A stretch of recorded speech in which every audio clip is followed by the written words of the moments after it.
கர்த்தாவே நீதானே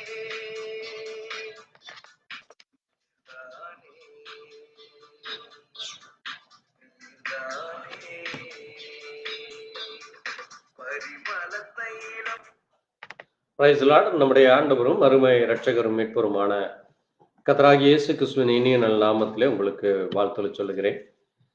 தேவனுடைய பெரிதான கிருபையினாலே இந்த அருமையான நாளிலும் கூட கர்த்தருடைய கரத்திலே நாம் இந்த விசேஷித்த ஆராதனையை தேவ கரத்திலே வந்து நாம் தேவனை ஆராதிக்க தொழுது கொள்ள கர்த்தர் நமக்கு கொடுத்த இந்த அற்புதமான நாளை, ஆசீர்வாதத்தின் நாளை, இரக்கத்தின் நாளை, கிருபையின் நாளை, நம்மை இம்மட்டுமாய் வழிநடத்தி நம்மோடு கூட இருந்து நம்மை பலப்படுத்தினவரும் நம் மத்தியிலே ஜீவிக்கிற தேவனாக நம்மோடு கூட இருக்கிறவராகவே இருக்கிறேன் என்று வாக்குத்தத்தம் செய்த அந்த உன்னதமான மகிமையின் தேவனை, அற்புதங்களையும் ஆசீர்வாதங்களையும் கிருபைகளையும் இரக்கங்களையும் கொடுக்கிறவரை, நமக்காய் மரித்து உயிர் தெழுந்தவரை, பரிகாரியான பரிசுத்தமுள்ள தேவனை நடிகளந்த இருதயத்தோடு இந்த நேரத்திலே நாம் ஜெப சிந்தனையோடு தேவ சமூகத்திலே நம்மை தாழ்த்தி ஒரு நிமிஷம் தேவ கரத்திலே நம்மை ஒப்பு கொடுத்து தேவ பலனும் தேவ தயவும் தேவ கிருபையும் தொடர்ந்து நமக்கு கிடைக்கும்படியா ஒரு நிமிஷம் கண்களை மூடி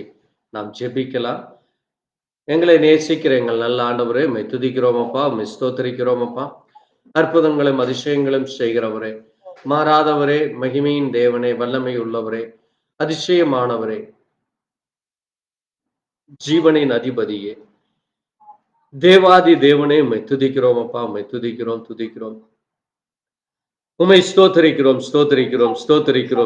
ஸ்தோத்திரம் அப்பா. நீரே துதிக்கு பாத்திர, நீரே ஸ்தோத்திரிக்க முழுமையுடைய கனப்படுத்துகிற இந்த நேரத்திலே நீரே மகிமைப்படும். எங்கள் வாய்களை, எங்கள் உதடுகளை, ஸ்தோத்திர பலிகளை நீர் நாமே விரும்புகிறவராய் இருக்கிறோம். ஆண்டவரே, அநேக ஸ்தோத்திரங்களினால் கிருபை பெருகும் என்று சொன்னீரப்பா. ஆண்டவரே, உம்மை துதிக்கிறோம் அப்பா, உம்மை ஸ்தோத்திரிக்கிறோம் அப்பா. நீ செய்த நன்மைகளுக்காய் உமக்கு நன்றி செலுத்தி, நீர் எங்கள் மத்தியில இருப்பதற்காய் உமக்கு நன்றி செலுத்துகிறோம். அன்பு தயவும் கிருபையும் இரக்கம் நிறைந்த உமக்கு நன்றி செலுத்தி, நாங்கள் நிர்மூலமாகாதது உடைய கிருபை அப்பா. உடைய இரக்கத்திற்கு முடிவில்லை என்று சுவாசிக்கிறோம். நீரே மகிமைப்படும். இதன் ஆராதனை துவக்கம் முதல் ஆண்டவரே வளர்ந்துள்ள ஒவ்வொரு பிள்ளைகளையும் நீதாமே பெயர் பெற நீர் ஆசீர்வதிக்கிற தேவனாய், பலப்படுத்துகிற தேவனாய், உம்மை தேடுகிற இருதயத்தை எங்களுக்கு கொடுத்தற்காய் நன்றி செலுத்தி, இந்த மாதம் முழுவதும் எங்களோடு கூட இருந்ததற்காய் நன்றி அப்பா. இந்த மாதத்திலே 12 நாட்கள் கடந்த இந்த 13ஆம் நாளிலே இந்த விசேஷித்த ஞாயிற்றுக்கிழமை உடைய சமூகத்திலே வர இரக்கம் பாராண்டனுக்காய் நன்றி. நீரே மகிமைப்படும், உடைய நாம மகிமைப்படும். நீர் தாமே பொறுப்படுத்திக் கொள்ளும். பாடும் பாடல்களிலும் தொடர்ந்து ஆண்டவரே நாங்கள் ஏறெடுக்கிற ஜெபம், வேண்டுதல், விண்ணப்பம், ஆராதனையில் நம்முடைய கரம் இருக்கு. நீர் தாமே எங்களை வழிநடத்த வேண்டுமா இயேசு கிறிஸ்துவின் பரிசுத்த நாமத்திலே ஆமாம். கர்த்தர் தாமே எங்களை ஒருவரை ஆசீர்வதிப்பாராக. ஆண்டவருடைய நாம மகிமைக்காய் இந்த நேரத்திலே நாம் ஒரு சில பாடல்களை பாடி கர்த்தரை மகிமைப்படுத்துவோம். பாட்டு புத்தகத்திலே 271வது பாடல், பரலோகமே உம்மை துதிப்பதால் கர்த்தாவே அங்கே வாழ்கிறீர், உம் ஆலயத்தில் உம்மை துதிக்கிறோம், கர்த்தாவே எழுந்தலும் என்கிற பாடல். ஸ்தோத்திரிக்கிறோம்.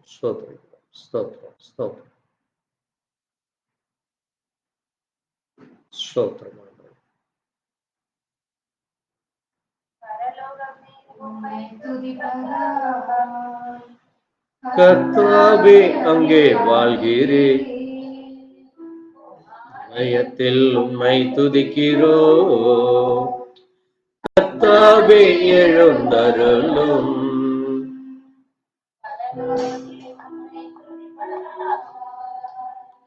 கர்த்தாவே அங்கே வாழ்கிறீர், உம் ஆலயத்தில் உம்மை துதிக்கிறோம்,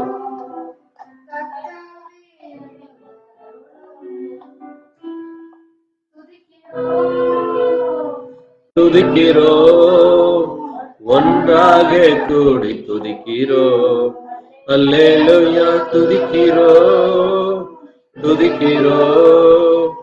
ஒன்றாக கூடி துதிக்கிறோம்.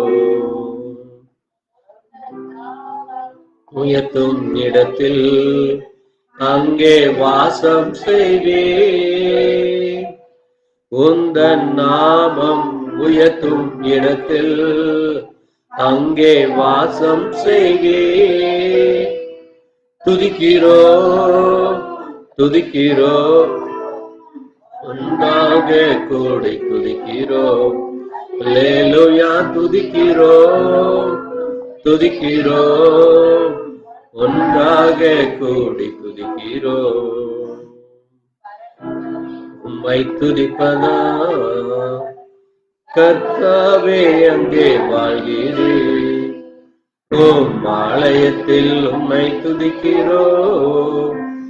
கர்த்தாவே எழுந்தருளும். உம்மை போல் ஒரு தெய்வமில்லை, சர்வ வல்லவரே. உம்மை தெய்வமில்லை, சர்வ வல்லவரே. துதிக்கிறோ துதிக்கிறோ ஒன்றாக கூடி துதிக்கிறோ. அல்லேலூயா துதிக்கிறோ துதிக்கிறோ ஒன்றாக கூடி துதிக்கிறோ. உம்மை துதிப்பதா கர்த்தாவே அங்கே வாழ்கிறேன். உம் ஆலயத்தில் உம்மை துதிக்கிறோம். கர்த்தாவே எழுந்தருளும். துதியும் கனமும் மகிமை எல்லாம் உமக்கே செலுத்துகிறோம். துதியும் கனமும் மகிமை எல்லாம்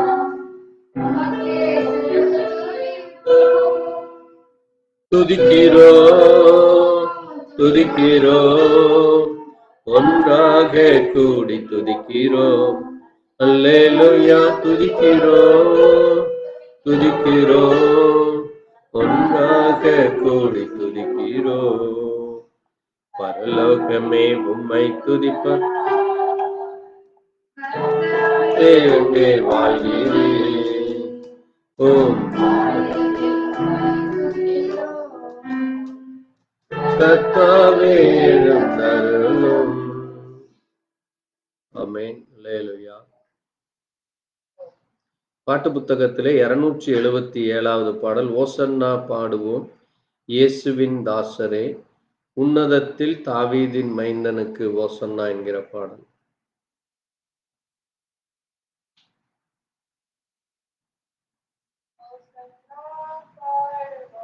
இயேசுவின் தாசரே, உன்னதத்திலே தாவீது மைந்தனு ஓசன்னா சன்னா பாடுவோம். இயேசுவின் தாசரே, உன்னதத்திலே தாவீது மைந்தனு ஓசன்னா. முன்னும் பின்னும் சாலோம் நக சின்ன பாலர் பாடினார். முன்னும் பின்னும் சாலோம் நக சின்ன பாலர் பாடினார். அன்று போல இன்று நாமும் அன்பாய் துதி பாடுவோம். அன்று போல இன்று நாமும் அன்பாய் துதி பாடுவோம். ஓசன்னா பாடுவோம். இயேசுவின் தாசரே, உன்னதத்திலே தாவீது மைந்தனு தாவீது மைந்தனு ஓசன்னா. சின்னமரி மீதிலேறி அன்பர் பவனி போனார். சின்னமதில் மீதிலேறி அன்பர் பவனி போனார். இன்னும் என்ன கத்தில் அவர் என்றும் அரசாளுவார். இன்னும் என்றும் அரசாளுவார். ஓசன்னா பாடுவோம்.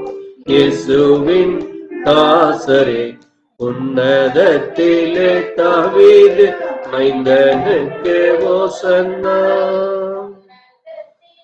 தாவீது மைந்தனு ஓசன்னா. போக்கவும் பாவியை கை தூக்கவும் பாவமதை போக்கவும் பாவியை கை தூக்கவும் பாசமுள்ள இயேசையா பவனியாக போகிறார். பாசமுள்ள இயேசையா பவனியா போகிறார். ஓசன்னா பாடுவோம் இயேசுவின் தாசரே, உன்னதத்திலே தாவீது மைந்தனுக்கு ஓசன்னா. உன்னதத்திலே தாவீது மைந்தன் சன்னா. பாலகரின் கீதம் கேட்டு பாசமா மகிழ்ந்தார். பாலகர் கீதம் கேட்டு பாசமாக மகிழ்ந்தார். ஜால வீணையோடு பாடி தானை முத்தி செய்குவோம். ஜால வீணையோடு பாடி தானை முத்தி செய்குவோம். ஒசன்னா பாடுவோம் இயேசுவின் நாசரே, உன்னதத்திலே தாவீது மைந்தனுக்கு ஓசன்னா. உன்னதத்திலே தாவீது மைந்தன். குருத்தோழை ஞாயிற்றில் நான் குருபா பணிவோம். குருத்தோழை ஞாயிற்றில் நான் குரு பாதம் படிவோம். கூடியருள் பெற்று நான் தேவனை போற்றுவோம். கூடியருள் பெற்று நாம் தேவனை போற்றுவோம். ஏசன்னா பாடுவோம் இயேசுவின் தாசரே, உன்னதத்திலே தாவீது மைந்தனுக்கு ஓசன்னா. ஓசன்னா பாடுவோம் உன்னதத்திலே தாவீது மைந்தனுக்கு ஓசன்னா. ஓசன்னா பாடுவோம் இயேசுவின் தாசரே, உன்னதத்திலே தாவீது மைந்தனுக்கு ஓசன்னா. அல்லேலூயா, ஆமென். தேவன் அவர் ஒசன்னா பாடும், அவர் துதிக்கப்படத்தக்கவராய் ஸ்தோத்தரிக்கப்படத்தக்கவராக மகிமையின் தேவனாக அவர் இந்த பூமியிலே வந்தார்.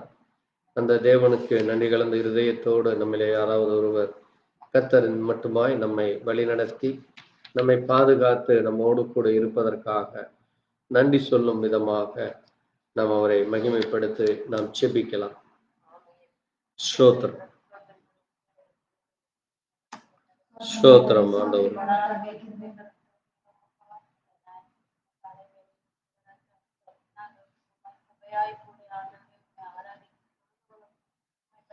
ஸ்தோத்திரம் ஆண்டவர்.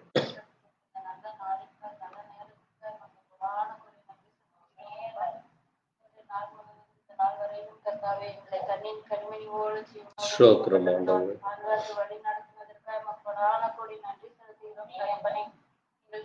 நல்ல பிதாவே, போக்கிலும் வரத்திலும் வண்டி வாகனங்களிலும் அன்றே நாங்கள் உலகத்தின் முன்பாக சொல்லுகிற ஒவ்வொரு காரியங்களிலும் எங்களுக்கு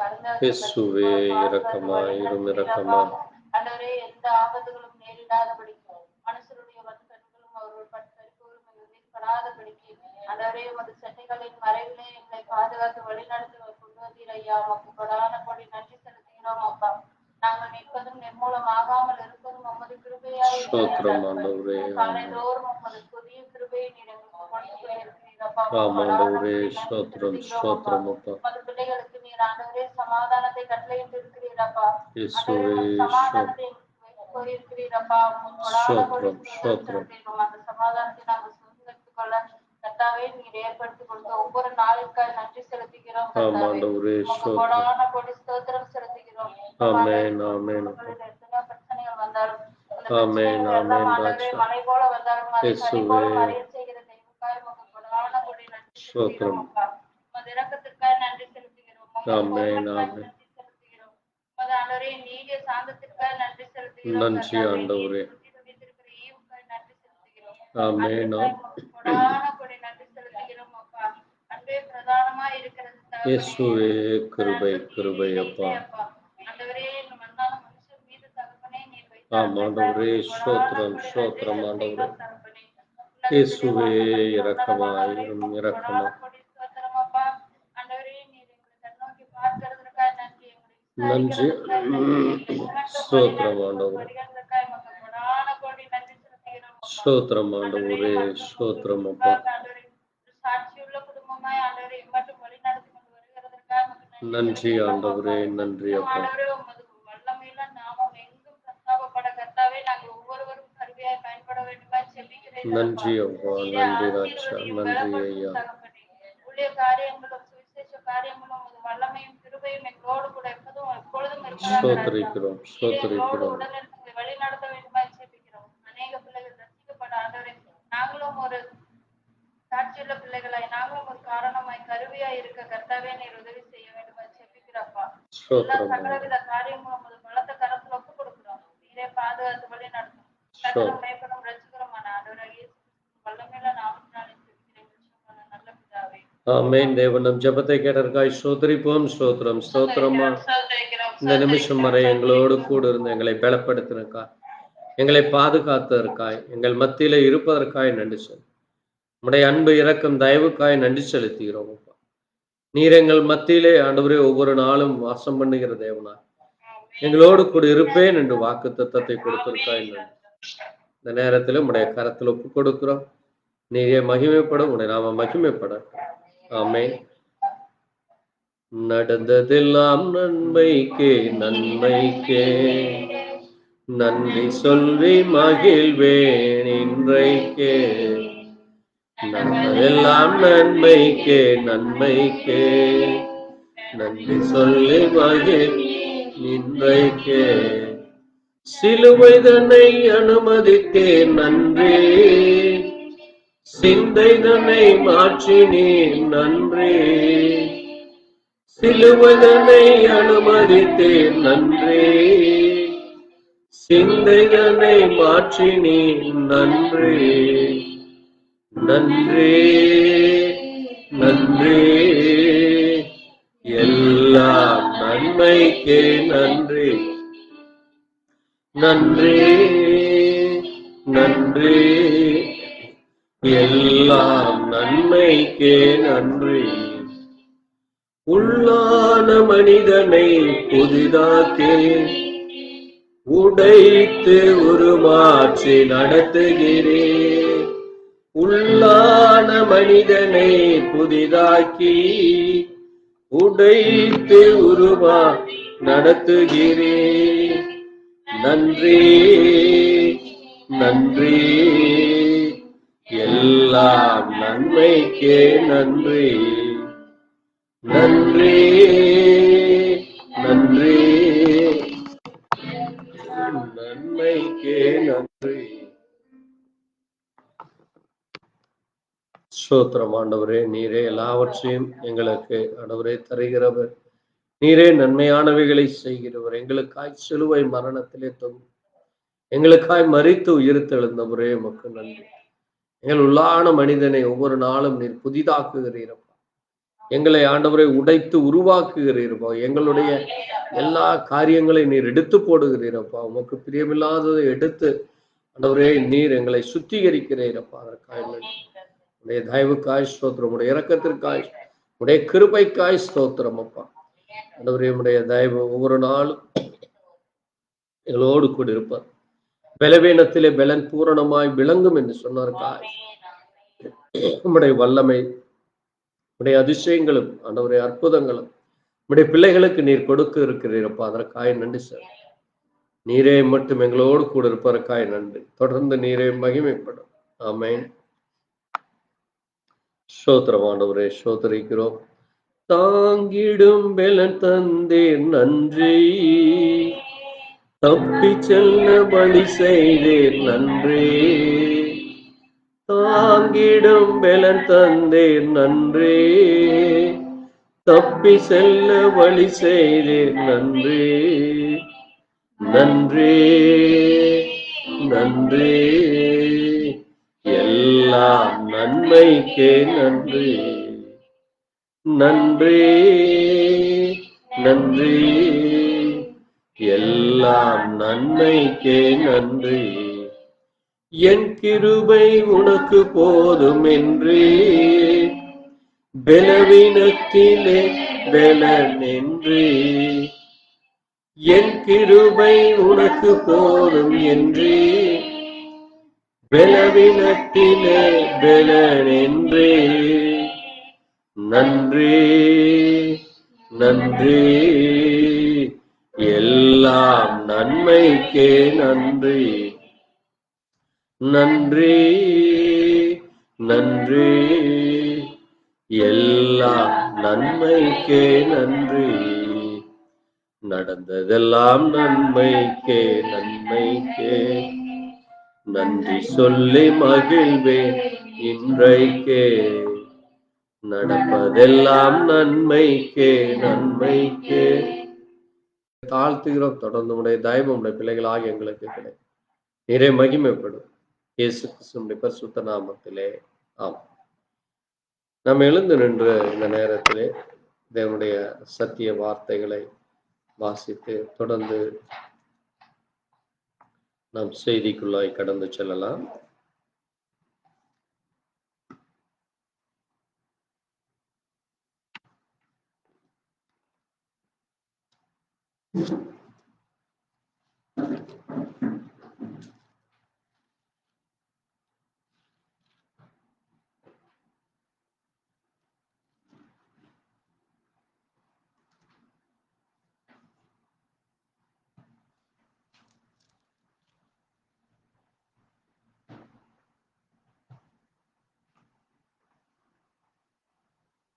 சங்கீத புத்தகம் 113 சங்கீதம். சங்கீதம் 113 நாம் மாறி மாறி வாசிக்கலாம். 113 சங்கீதம். அல்லேலூயா, கர்த்தருடைய ஊழியக்காரரே துதியுங்கள், கர்த்தருடைய நாமத்தை துதியுங்கள். சூரியன் உதிக்கும் திசை தொடங்கி அது அஸ்தமிக்கும் திசை மட்டும் கர்த்தருடைய நாமம் துதிக்கப்பட கடவுது.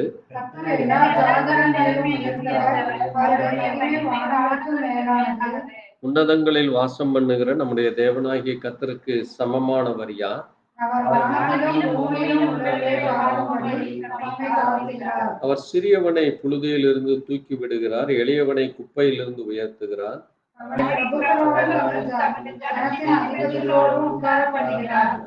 மலடியை சந்தோஷமான பிள்ளை தாட்சி வீட்டிலே குடியிருக்க பண்ணுகிறார். அல்லேலூயா. ஆமென். 11:12 வாசித்து நாம் சீயோன் குமாரத்தியே மிகவும் களிகூறு, எருசலேம் குமாரத்தியே கெம்பீரி. இதோ உன் ராஜா உன்னிடத்தில் வருகிறார். அவர் நீதி உள்ளவரும் ரட்சிக்கிறவரும் தாழ்மை உள்ளவரும் கழுதையின் மேலும் கழுதை குட்டியாகிய மரியின் மேலும் ஏறி வருகிறவருமாய் இருக்கிறார். எப்ராயிமினின்று ரதங்களையும் எருசலேமினின்று குதிரைகளையும் அற்றுப்போக பண்ணுவேன். யுத்தம் இல்லாமற் போகும். அவர் ஜாதிகளுக்கு சமாதானம் கூறுவார். அவருடைய ஆளுகை ஒரு சமுத்திரம் தொடங்கி மறு சமுத்திரம் வரைக்கும், நதி தொடங்கி பூமியின் எல்லைகள் பரியந்தம் செல்லும். உனக்கு நான் செய்வது என்னவென்றால், தண்ணீர் இல்லாத குழியிலே அடைபட்டிருக்கிற உன்னுடையவர்களை நான் உடன்படிக்கையின் இரத்தத்தினாலே விடுதலை பண்ணுவேன். நம்பிக்கையுடைய சிறைகளே, அரணுக்கு திரும்புங்கள். கட்டிப்பான நன்மையை தருவேன், இன்றைக்கே தருவேன். வாசித்த வார்த்தைகளுக்கு நன்றி சொல்லி நாம் ஜெபிக்கலாம். ஸ்தோத்திரம் ஆண்டவரே, இந்த அருமையான நேரத்திலே கர்த்தாவே வாசித்து தியானிக்க போகிற இந்த வார்த்தைக்காய் நன்றி செலுத்துகிறோம். கர்த்தர் தாமே அந்த வார்த்தையின் மகிமைகளை, அதனுடைய மகத்துவங்களை, அதனுடைய அற்புதமான ஆசீர்வாதங்களை, அது என்ன காரியத்திற்காய் சொல்லப்பட்டது, அது எப்படி நடந்தது, அது இன்றைக்கும் எங்களுடைய ஜீவியத்திலே அது எவ்விதமாய் கிரியை செய்து கொண்டிருக்கிறது என்று இந்த நேரத்திலே உங்களுடைய வார்த்தையின் மூலமாய் கர்த்தர் தாமே எங்களோடு கூட பேச போறக்காய் பேசுறடியானே மறைத்து நீர் பேசும். கேட்கிற ஒவ்வொரு செவிகளும் இருதயத்தையும் விருத்த சேதனம் வார்த்தை என்னும் அப்பத்தினால், வார்த்தை என்னும் வெளிப்பாட்டினால், நீரே வார்த்தையின் தேவன் என்றும், நீர் ஆண்டவரே சொன்ன காரியம் அது வெறுமையாய் திரும்பாதென்றும், அது சொன்னதை செய்து முடிக்கும் என்று சொல்லி இருக்கிறீர்கள். நீர் தாமே உம்முடைய வார்த்தையின் மூலமாய் பேச வேண்டுமா? இயேசு கிறிஸ்துவின் பரிசுத்த நாமத்திலே ஆமென். உட்காரலாம். ஆண்டவராகிய இயேசு கிறிஸ்துவின் இனிய நாமத்திலே உங்களுக்கு வாழ்த்துக்களை சொல்லுகிறேன். தேவனுடைய பெரிதான கிருபையினாலே நாம் இந்த நேரத்திலே இன்றைக்கு கிறிஸ்தவ ஜனங்கள் ஆகிய நாம் தேவனை ஒவ்வொரு வாரமும் நாம் ஞாயிற்றுக்கிழமை ஆராதித்துக் கொண்டு ஒவ்வொரு நாளும் நாம் அவரை கனப்படுத்தி மகிமைப்படுத்தி அவர் செய்கிற எல்லா காரியங்களுக்காக நாம் அவருக்கு நன்றி சொல்லுகிறோம். இப்படி அநேக காரியங்களை செய்து கொண்டு வருகிறோம். வேதத்திலே அநேக காரியங்கள் நடந்திருக்கிறது. அநேக மகிமையும் மகத்துவமான காரியங்கள் நடந்திருக்கிறது. அதிலே மிக முக்கியமாக இன்றைக்கு ஒரு மிக முக்கியமான ஒரு காரியம் என்ன என்றால், இன்னைக்கு உலகம் முழுவதும் கிறிஸ்தவர்கள் தங்களுடைய ஆலயங்களிலே வழிபாடு செய்கிற ஸ்தலத்திலே இயேசு கிறிஸ்துவனுடைய மரணத்திற்கு முந்தின நாட்களிலே நடந்த ஒரு மிக முக்கியமான ஒரு காரியமாகிய அந்த ஓசன்னா என்கிற ஒரு காரியத்தை சொல்லி இயேசு கிறிஸ்து அந்த கழுதைக்குட்டி மேலே ஏறி பவனி வருகிற அந்த காரியத்தை இன்றைக்கு எல்லா இடங்களிலும் மிக முக்கியமான ஒரு செய்தியாக தியானிப்பார்கள். இது ஒவ்வொரு ஆண்டும் தியானிக்கிற வார்த்தையாக இருக்கிறது. ஆனால் அந்த உண்மையான அதனுடைய அர்த்தம், அதிலே சொல்லப்பட்ட காரியம், அதிலே நடந்த காரியங்கள் நம்முடைய ஜீவியத்திலே நாம் அதை பொருத்தி பார்த்து இயேசு கிறிஸ்து மரிப்பதற்கு முன்பாக அவர் ஏன் அந்த கழுதைக்குட்டி மேல் ஏறி வர வேண்டும், அந்த ஜனங்கள் அவரை எப்படி அவரை வரவேற்றார்கள், ஆனால் அடுத்த சில நாட்களிலேயே அவர்கள் என்ன செய்தார்கள், அது மட்டுமல்ல அவர்கள் செய்வதற்கு அந்த காரியங்களை செய்வதற்கு முன்பாகவே ஆண்டவர் தீர்க்க தரிசனமாக இப்படித்தான் அது நடக்கும், இப்படி அது நடக்க போகிறது, நீங்கள் அதிலே எச்சரிக்கையா இருங்கள், அது மட்டுமல்ல உங்களுடைய நகரத்திற்கு இந்த ஆலயத்திற்கு ஒரு மிகப்பெரிய ஒரு பாதிப்பு ஒன்று வரப்போகிறது என்று சொல்லி வேதத்திலே 2 இடத்திலே தான், கவனமா கேளுங்க, வேதத்திலே 2 இடத்துல தான் இயேசு கண்ணீர் விட்டார் என்று நம்ம பார்க்கிறோம். இயேசு கண்ணீர் விடுறார். முதலாவது தன்னுடைய சகோதரன், அங்கே சகோதரனை போல அவரை அங்கே லாசருவை அவர் நேசிக்கிறார். ஒரு உடன் பிறந்த சொந்த சகோதரனை போல நேசித்த லாசர் மரித்து போனதினாலே அங்க இருக்கிற அந்த ஊரார்கள் அவருடைய உடன்பிறப்புகள் அழுகிற பொழுது இவருக்கும் அங்கே அந்த அன்பின் வெளிப்பாடாக அவரும் அங்கே அழுகிறதை நம்ம அங்க பார்க்கிறோம். அது யோவான் 11ஆம் அதிகாரத்திலே நம்ம வாசிக்கிறப்ப இயேசு கண்ணீர் விட்டார் என்று நம்ம வாசிக்கிறோம். ஆனால் தொடர்ந்து நம்ம வாசிக்கிறப்போ இந்த நிகழ்ச்சியானது, இந்த கழுதைக்குட்டி மேலே அவர் ஏறி வருகிற நிகழ்ச்சியில அதே போல ஒரு காரியங்கள் அது நடக்கிறது. இவர் இந்த கழுதைக்குட்டி மேலே ஏன் வர வேண்டும், அந்த காரியத்தை குறித்து இப்ப நம்ம வாசித்த இந்த சகரியா புஸ்தகமானது இயேசு கிறிஸ்து பிறப்பதற்கு சுமார் 550 ஆண்டுகளுக்கு முன்பாக, எவ்வளவு ஆண்டுகள், 500 வருஷங்களுக்கு முன்னதாகவே இப்படி சியோன் குமாரத்தியே, சியோன் என்பது எருசலேமுடைய நகரம், அது தேவனுடைய ஆலயம் இருந்த இடம். தேவாலயம் இருக்கிற அந்த எருசலேம் பட்டணம் தான் சியோன் பட்டணம் தான். சியோன் அங்கே இருக்கிற அந்த குமாரத்திகள்னா பிள்ளைகள், தேவனுடைய பிள்ளைகளுக்கு சகரியா ஒரு தீர்க்க தரிசனமாக இதை பேசுகிறார். அங்கே கர்த்தருடைய வார்த்தை அது பாரம் என்று போட்டிருக்குது. 1ஆம் வசனத்துல வாசித்தீங்கன்னா சகரியா 9:1 அதிரா தேசத்துக்கு விரோதமான தமஸ்கு மேல் வந்து தங்குவதுமான கர்த்தருடைய வார்த்தையாகிய பாரம். ஒரு பாரம் அங்கே அவருடைய மனதிலே ஒரு பெரிய ஒரு துக்கம். பாரம்னா என்னது? ஒரு துக்கம்.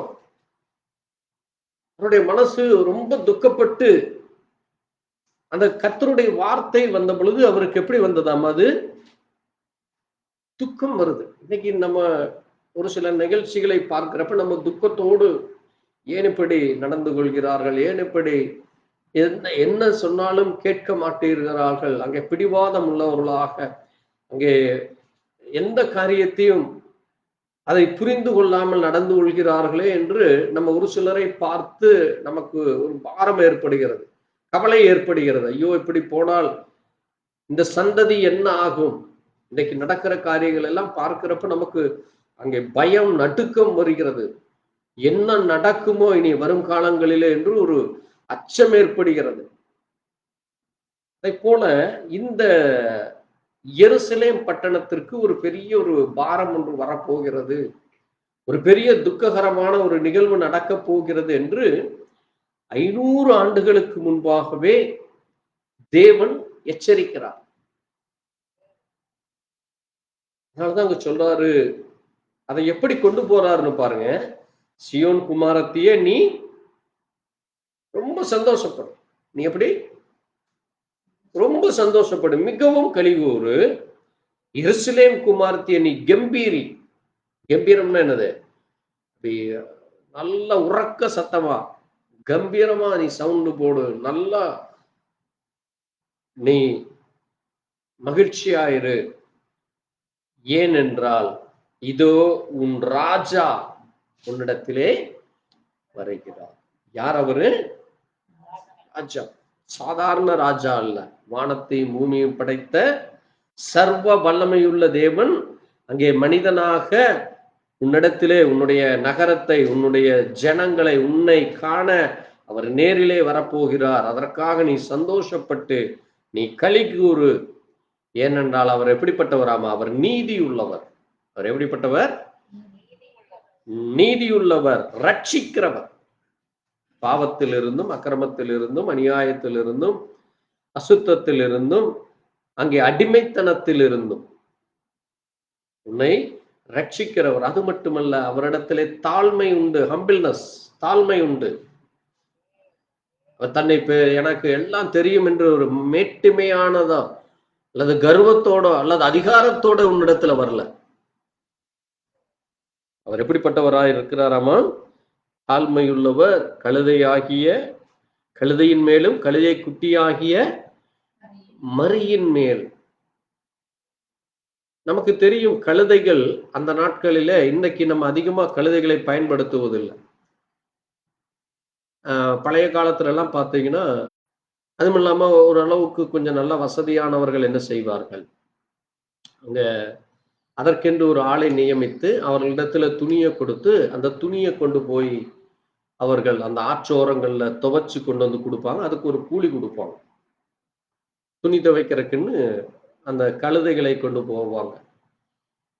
இங்க எருசலேம் ஒரு மலைப்பிரதேசத்தினால, இங்க எருசலேமில் அந்த நாட்களில் எல்லாம் பார்த்தீங்கன்னா வியாபாரத்திற்காக அல்லது இது போல பொதிகளை சுமக்க, ஒரு இடத்திலிருந்து இன்னொரு இடத்திற்கு பொருட்களை கொண்டு போக, உணவுகளை கொண்டு வர, இப்படி அதற்காக இந்த கழுதைகளை பயன்படுத்துறாங்க. ஆனா இங்க இயேசு கிறிஸ்து நம்ம வாசிக்கிறப்போ லூக்கா வாசிப்போம். லூக்கா 19ஆம் அதிகாரத்துல ஒரு முக்கியமான ஒரு காரியத்தை நம்ம கவனிக்கிறோம். வாசிங்க, லூக்கா 19 எடுப்போம்.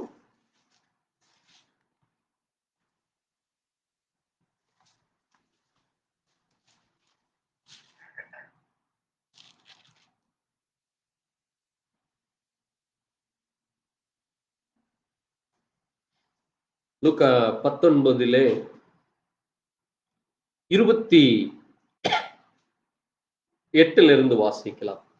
இவைகளை அவர் சொன்ன பின்பு ஆ, எருசலேமுக்கு புறப்பட்டு ஆ, சுற்றி நடந்து போனார். ஆ, அவர் கொலிகமலை எண்ணப்பட்ட மலையின் அருகான ம், பெத்பகே பெத்தானியா என்னும் ஊர்களுக்கு சமீபித்த போது ம். தம்முடைய சீடரில் 2 பேரை நோக்கி, உங்களுக்கு எதிரே இருக்கிற கிராமத்துக்கு போங்கள்.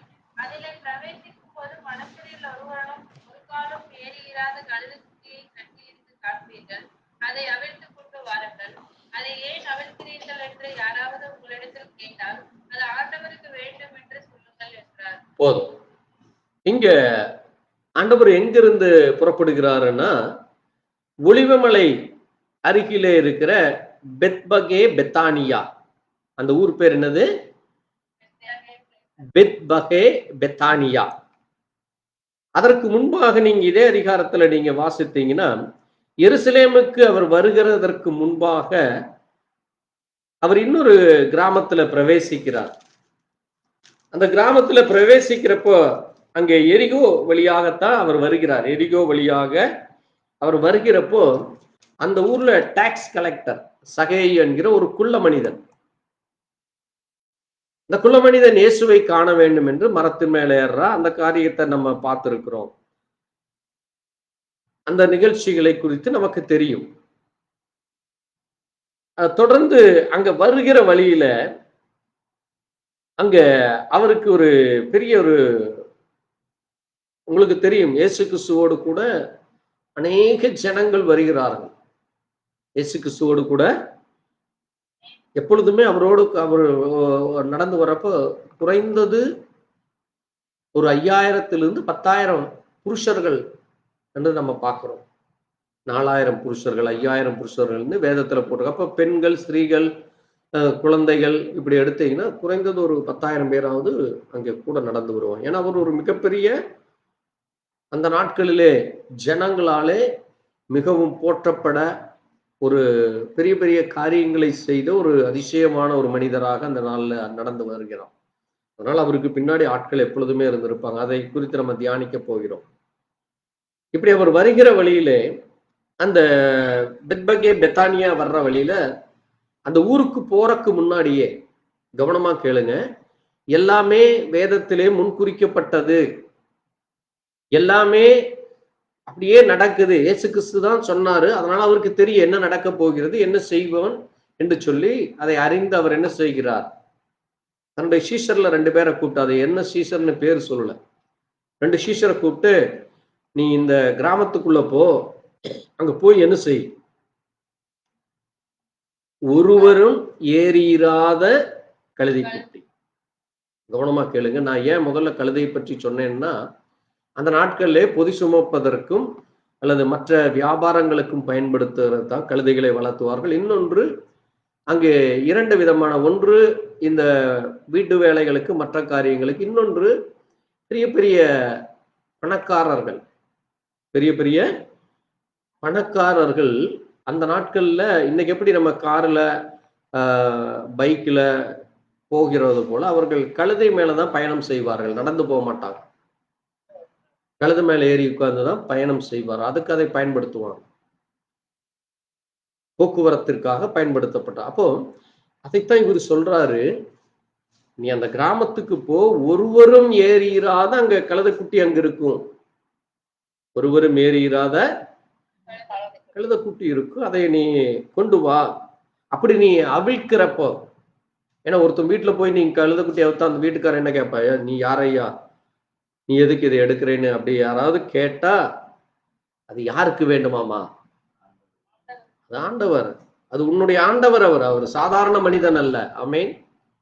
இது எல்லாமே முன்குறிக்கப்பட்டு இப்படித்தான் நடக்கும் என்று எல்லாவற்றையும் தேவன் அறிந்தவராயிருக்கிறார். ஆமென்.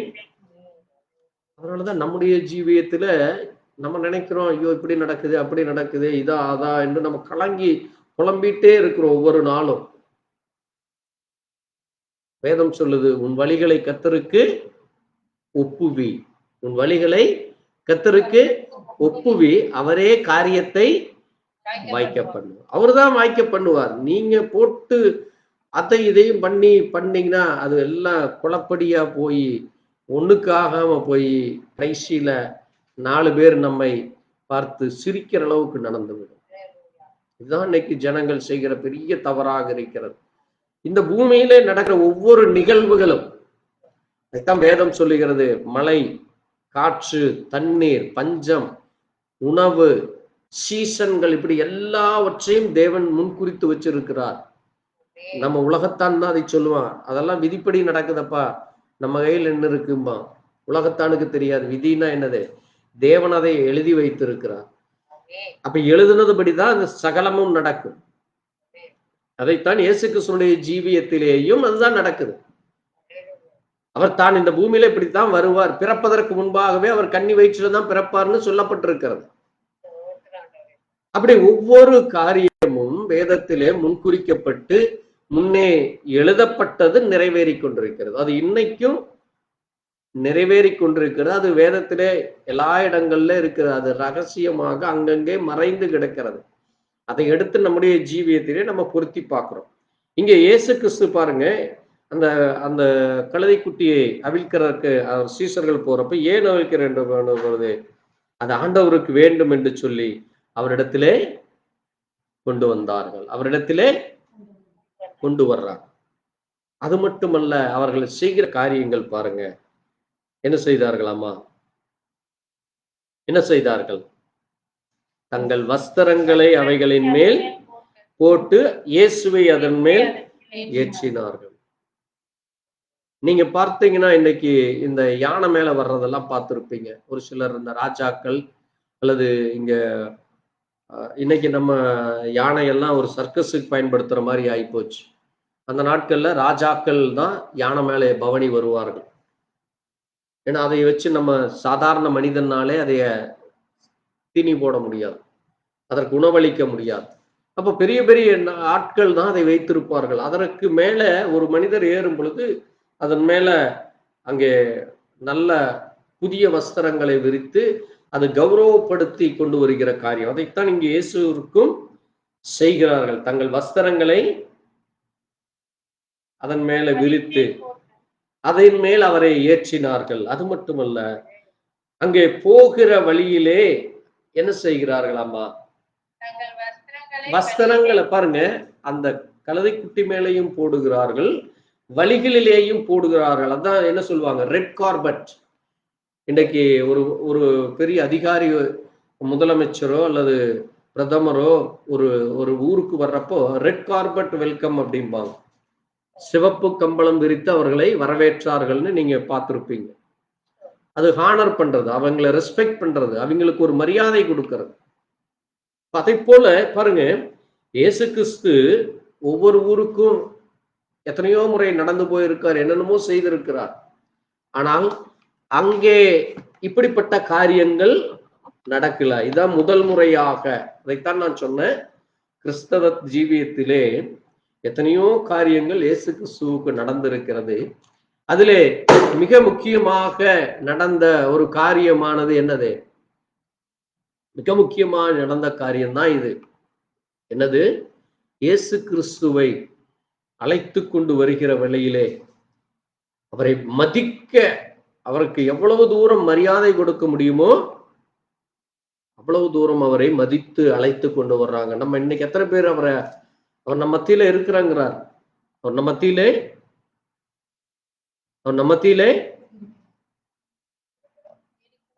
இருக்கிறேங்கிறாரு. இப்ப நம்ம எவ்வளவு தூரம் அவருக்கு பயந்து அவருக்கு ஒரு ரெஸ்பெக்ட் கொடுக்கணும். இன்னைக்கு நம்ம என்ன செய்கிறோம், ஒரு அசால்ட்டா. இன்னைக்கெல்லாம் சபைகள்ல, அதான் நான் போன வாரம் ஒரு பாஸ்டர் கிட்ட பேசிட்டு இருக்கிறப்ப சொன்னாரு, அந்த காலத்துல எல்லாம் பாஸ்டர் சபைகள்ல சேர் இருக்காது. சபைகள்ல ஜனங்கள் கீழே உட்கார்ந்து முழங்கால் படியிட்டு ஒருவரை ஒருவர் மதித்து ஒருவரை ஒருவர் தேவனை கனம் பண்ணுகிற பொழுது அவ்வளவு தூரம் ஆவியிலே நிரம்பி அவ்வளவு உற்சாகமாக அங்கே பரிசுத்தாவினுடைய வல்லமை, பரிசுத்தாவினுடைய கிருபை, அங்கே பரிசுத்தாவி இறங்குறப்போ ஜனங்கள் தவறு செய்திருந்தா அங்கே கண்ணீர் விட்டு அழுவாங்க. தேவ சமூகத்திலே வந்து சபைகளிலே அங்கே ஒரு புறம் அழுவார்கள், ஒரு புறம் மகிழ்ச்சியாய் என் இயேசு எனக்கு இவ்வளவு நன்மை செய்தார் என்று சொல்லி இப்படி அந்த சபையே ஒரு பெரிய உற்சாகமா இருக்கும். ஆனால் இன்றைக்கு அநேக சபைகள்ல சேர் போட்டு இருக்கிறாங்க. டேபிள் சேர் போட்டு கொடுத்ததுனால என்னது, கால் மேல காலை போடுறது, ஷூ போட்டு உட்கார்றது, அதுவும் இல்லாம வந்து உட்கார்ந்துட்டு கையில மொபைலை வச்சுட்டு அவங்க வேதத்தை வாசிக்கிறார்களா இல்லது ஜாலியா டைம் பாஸ் பண்றாங்களான்னு தெரியாது. இந்த மாதிரி இன்னைக்கு ரெஸ்பெக்ட் இல்ல, தேவனுக்கு கொடுக்க வேண்டிய மரியாதை இல்லை. நான் ஏன் இதை குற்றப்படுத்தி நான் சொல்ல வரல. அவர் ஒரு மகத்துவமான தேவன், ஒரு பரிசுத்தமுள்ள தேவன். நம்முடைய ஒவ்வொரு அசைவுகளையும் அவர் கவனித்துக் கொண்டு வருகிறார். அதனாலதான் அடிக்கடி நான் சொல்லுவேன், நமக்கு ஒரு வேலை கொடுக்கப்பட்ட இடத்துல நம்ம அந்த வேலையிலே அஜாக்கிரதையா இருந்தால் நம்மளை என்ன செய்திருவாங்க, நம்மளை டிஸ்மிஸ் பண்ணிட்டு வேற ஒருத்தரை கொண்டு வந்து உட்கார வச்சிருவாங்க. பாருங்க, இந்த ஜீவியத்திலே நம்ம தேவனுக்கு கொடுக்க வேண்டிய மரியாதையை, தேவனுக்கு செலுத்த வேண்டிய கனத்தை, தேவனுக்கு செலுத்த வேண்டிய மரியாதையை நம்ம ஒவ்வொரு நாளும் செலுத்துவதற்கு நம்ம ஒவ்வொரு நிமிஷமும் எச்சரிக்கையாய் இருக்க வேண்டும். எப்படி ஒரு கரண்ட் ஆபீஸ்ல வேலை செய்யறவங்க கரண்ட் கம்பத்தில் ஏறி வேலை செய்யறப்போ அவர்கள் ஒரு நொடி அஜாக்கிரதையா இருந்தால் அவர்களுக்கு மரணம் வந்துவிடும். ஏன்னா அவங்க எங்க வேலை செய்யறாங்க, மரத்து மேல ஏறி நின்று வேலை செஞ்சிட்டு இருக்கிறாங்க. அதை போலத்தான் நம்முடைய ஜீவியமும். ஒரு கிணற்றுக்குள்ள இறங்கி நின்று ஒரு மோட்டார் பம்பு செட் வேலை செய்யறவங்க என்ன செய்வாங்க, கவனமா இருப்பாங்க.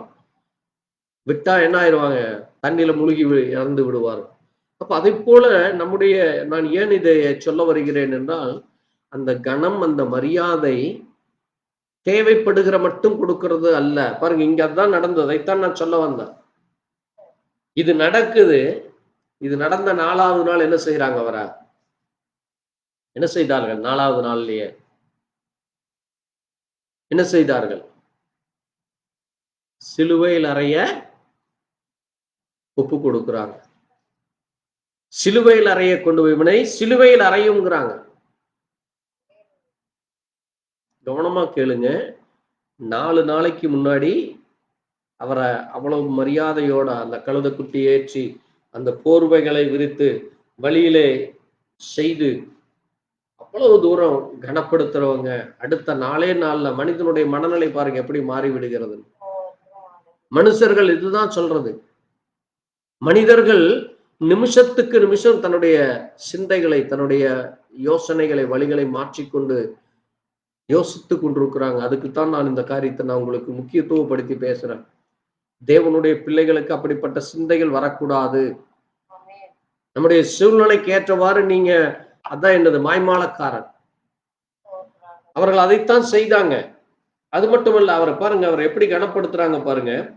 அங்க அவர் ஒளிவு மலையிலே அடிவாரத்திற்கு சமீப திரளான ஜனங்கள் கண்டு சகல அற்புதங்களையும் குறித்து சந்தோஷப்படுறாங்க. அதைத்தான் நான் சொல்ல வந்த 4 விதமான ஜனங்கள் அவருக்கு கூட வர்றாங்க. எவ்வளவு விதமான ஜனங்கள்? அதை வேணா நீங்க எழுதி வச்சுக்கோங்க. முதல் ஜனங்கள் அவர் செய்த அற்புதங்களை, அங்கே லாசரு மரித்து உயிர் தெழுந்து அதை கடையாளம் கண்டவர்களை. ஏன்னா இந்த பெத்தசாயி தான் என்னது, அந்த ஊருக்கு அருகையில உள்ள ஊர். லாசரு மரித்து உயிர் தெழுந்து அந்த அடையாளத்தை, அற்புதங்களை கண்டவர்கள். அது மட்டும் இல்லாம அங்க குருடர், செவிடர், இப்படி முடவர்கள், இப்படி ஒவ்வொருவரும் அதிலிருந்து விடுதலை கிடைத்தவர்கள். தங்களுக்கும் விடுதலை கிடைக்க வேண்டும், தங்களுடைய உறவினர்களுக்கு, குடும்பத்தாருக்கு, அந்த நகரத்தில் இருக்கிறவங்களுக்கு வேணும்னு சொல்லி அந்த அற்புதங்களையும் அதிசயங்களையும் காண அல்லது விடுதலை பெற்றவர்கள் வருகிறார்கள். 2வது, இந்த வேத பாரகர்கள், பரிசேயர்களும் கூட வர்றாங்க. வேத பாரகர்களும் பரிசேயரும் கூட வந்து அவர்கள் என்ன சொல்றாங்கன்னு நம்ம வாசிக்க போறோம். அவர்கள் இவரை குற்றப்படுத்தவே கூட வர்றாங்க. இவரை குற்றப்படுத்தவும், குற்றம் கண்டுபிடிக்கவும், இவரை கொலை செய்யவும் கூடயே வர்றாங்க. 3வதாக, அங்கே அந்த நாட்களிலே யார் ஆட்சி செய்து கொண்டிருந்தது? இயேசு கிறிஸ்து நாட்கள்ல யார் ஆட்சி செய்துட்டு இருந்தார்கள்? ரோமர்கள். ரோமர் ஆட்சி நடந்துட்டு இருக்கு. ரோமர்கள் அவர்கள் யாரு? அந்நிய வழிபாடு செய்கிறவர்கள். யூதர்கள் தேவனை ஆராதிக்கிறவர்கள். கவனமா கேளுங்க. ரோமர்கள் அந்நிய வழிபாடு செய்து கொண்டிருந்தவர்கள். அவர்களுக்கும் இந்த விருத்த சேதனத்திற்கோ அல்லது தேவனை ஆராதிக்கிறக்கோ பழி செலுத்துவதற்கோ அவர்களுக்கும் அதற்கும் தொடர்பே இல்லை. ஆனா இப்ப அவங்க என்ன செய்துட்டாங்க? இந்த இஸ்ரவேல் ஜனங்கள் செய்த தவறினால இப்போ ஆட்சி யார் கையில போயிருச்சு? ரோமர் கையில போயாச்சு. அப்ப அவர்களை ஆண்டு கொண்டிருந்தது யாரு? ரோமர்கள். அப்ப ரோமர்கள் என்ன அன்னைக்கு சட்டம் போட்டிருக்கிறாங்கன்னா, எப்படி இன்னைக்கு இந்தியாவுல நிறைய சட்டம், புது புது சட்டம் வருதோ அதே மாதிரி அந்த நாட்கள்ல மிக முக்கியமான 2 சட்டம் போட்டாங்க.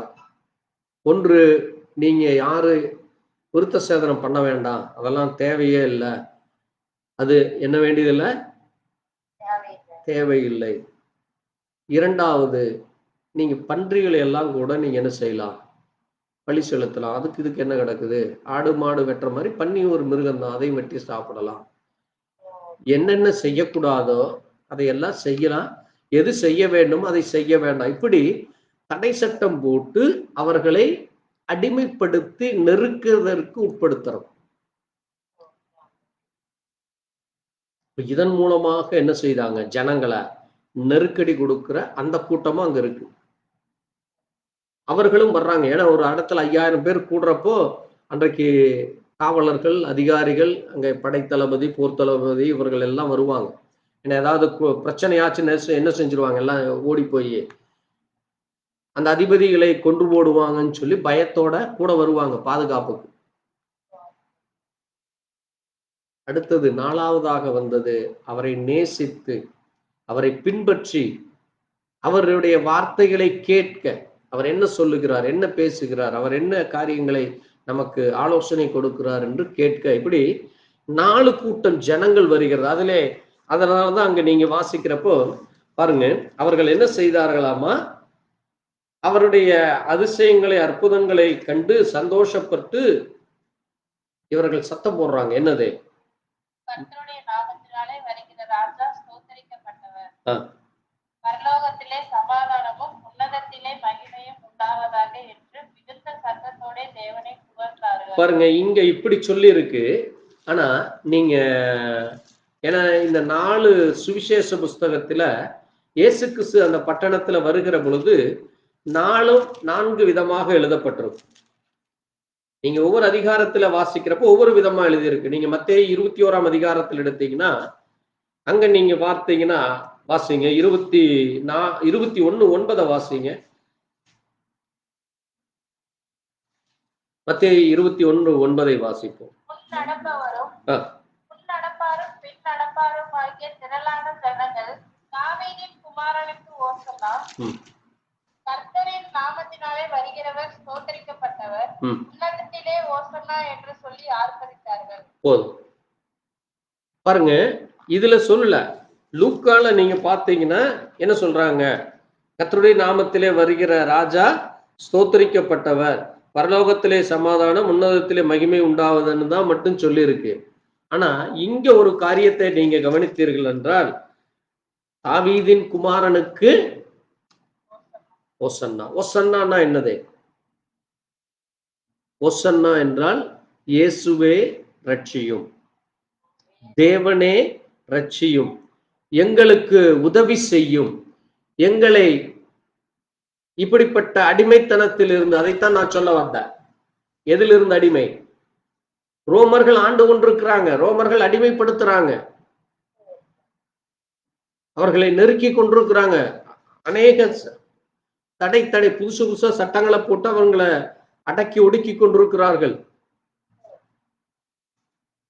நீங்க தெரியும், இயேசு கிறிஸ்து பிறக்கிறப்ப 2 வயசு குழந்தைகளுக்குள் இருக்கிற எல்லா குழந்தைகளையும் கொலை செய்கிறாங்க. இயேசு கிறிஸ்து இப்ப நடந்து வர்ற அதே பட்டணத்துல 30 வருஷத்துக்கு முன்னால இயேசு கிறிஸ்து பிறக்கிறப்ப அங்க இருக்கிற குழந்தைகளை பூரா கொன்று போடுகிறார்கள். நினைச்சு பாருங்க, ஒரு அதிகாரி பிறக்கிற குழந்தைகளை 2 வயசு இருக்கிற எல்லா குழந்தைகளையும் கொண்டு போடணும், எப்படிப்பட்ட அதிகாரிகளாக இருப்பாங்கன்னு பாருங்க, எப்படிப்பட்ட ஒரு ஆட்சி நடந்து கொண்டிருக்கிறது என்று. இது தேவன் முன்குறித்து சொன்னது நடந்துட்டு இருக்குது. அதே போல இந்த நாட்களிலே என்ன நடக்குன்னு சொல்லி இருக்காரு, அது நடந்து கொண்டிருக்கிறது. நம்ம தெரியாம இன்னும் இன்னும் உலகத்தானை போல நம்மை சுற்றி என்ன நடக்குதுன்னே தெரியாம, சரி அதை யாரோ ஆட்சி வர்றாங்க, யாரோ என்ன பண்றாங்க, நான் வேலைக்கு போறேன், நான் சாப்பிட்றேன், நான் தூங்குறேன், ஆண்டவருக்கு ஆமேன்னு சொல்லி நான் படுத்துக்குவேன்னு சொல்லி நம்ம இன்னும் என்ன செஞ்சுட்டு இருக்கிறோம்? ஒரு கடமைக்காக தேவனை நம்ம செய்து கொண்டிருக்கிற பொழுது நம்ம என்ன ஆகி விடுவோம்? எண்ணெய் இல்லாத கன்னிகைகளாக நம்ம ஜீவித்துக் கொண்டிருக்க கூடாது. எண்ணெயுள்ள கன்னிகைகளாக விழிப்புள்ளவர்களாக இருங்கள் தான் ஆண்டவர் சொல்றாரு. இவர்கள் விழிப்போட இல்ல. அதனாலதான் அந்த பட்டணத்தை பார்த்து அவர் அங்க என்ன செய்யறாங்க, அதற்கு முன்பாக நடக்கிற காரியத்தை சொல்லிட்டு அதை நான் சொல்றேன் உங்களுக்கு. இவர்கள் இப்படி சொல்றாங்க. இயேசு கிறிஸ்துவ என்ன சொல்றாங்க? இவர் யார்? இவரு கர்த்தருடைய நாமத்திலே வருகிறவர். அவருடைய பேர் என்னது? இயேசு. அவர் பேர் என்னது? இம்மானுவேல். அவர் யார்? அவரு கிறிஸ்து. அவர் யார்? அவரு மேசியா. அவருக்கு அத்தனை பேர் இருக்குது. அப்படிப்பட்டவர் எப்படிப்பட்டவர்? ஆமா, ஸ்தோத்தரிக்கப்பட்டவர். தேவன் ஒருவரைத்தான் ஸ்தோத்தரிப்பாங்க, தேவன் ஒருவரைத்தான் கனப்படுத்துவாங்க, தேவன் ஒருவரைத்தான் அவர்கள் மகிமைப்படுத்துவாங்க. அப்படிப்பட்டவர் எப்படிப்பட்டவர்? ஆமா, அவர் பரலோகத்திலிருந்து சமாதானத்தையும் அந்த உன்னதத்திலே அந்த மகிமையும் அந்த ஜனங்களுக்கு கிடைக்கட்டும்னு சொல்லி அவரை கனப்படுத்தி மகிமைப்படுத்துறாங்க.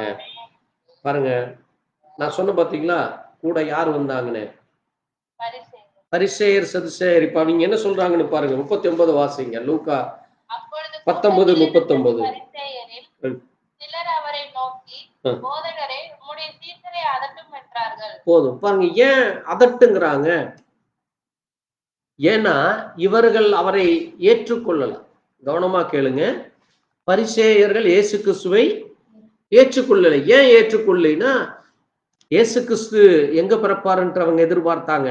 வேதத்தின்படி அவர் யூதருடைய ராஜா, அவர் யூத அரண்மனையில பிறக்க வேண்டியவரு, அவர் ஒரு ராஜகுமாரனா வர வேண்டியவரு. இவர் யாரு?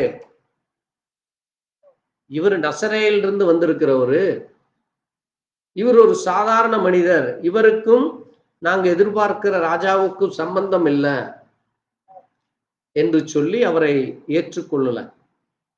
அது மட்டுமல்ல, அவர் இவர்களை கடிந்து கொண்டே இருந்தார். இயேசு கிறிஸ்து இவங்க குற்றம் கண்டுபிடிச்சு கொண்டு வர்றதை எல்லாம் அவர்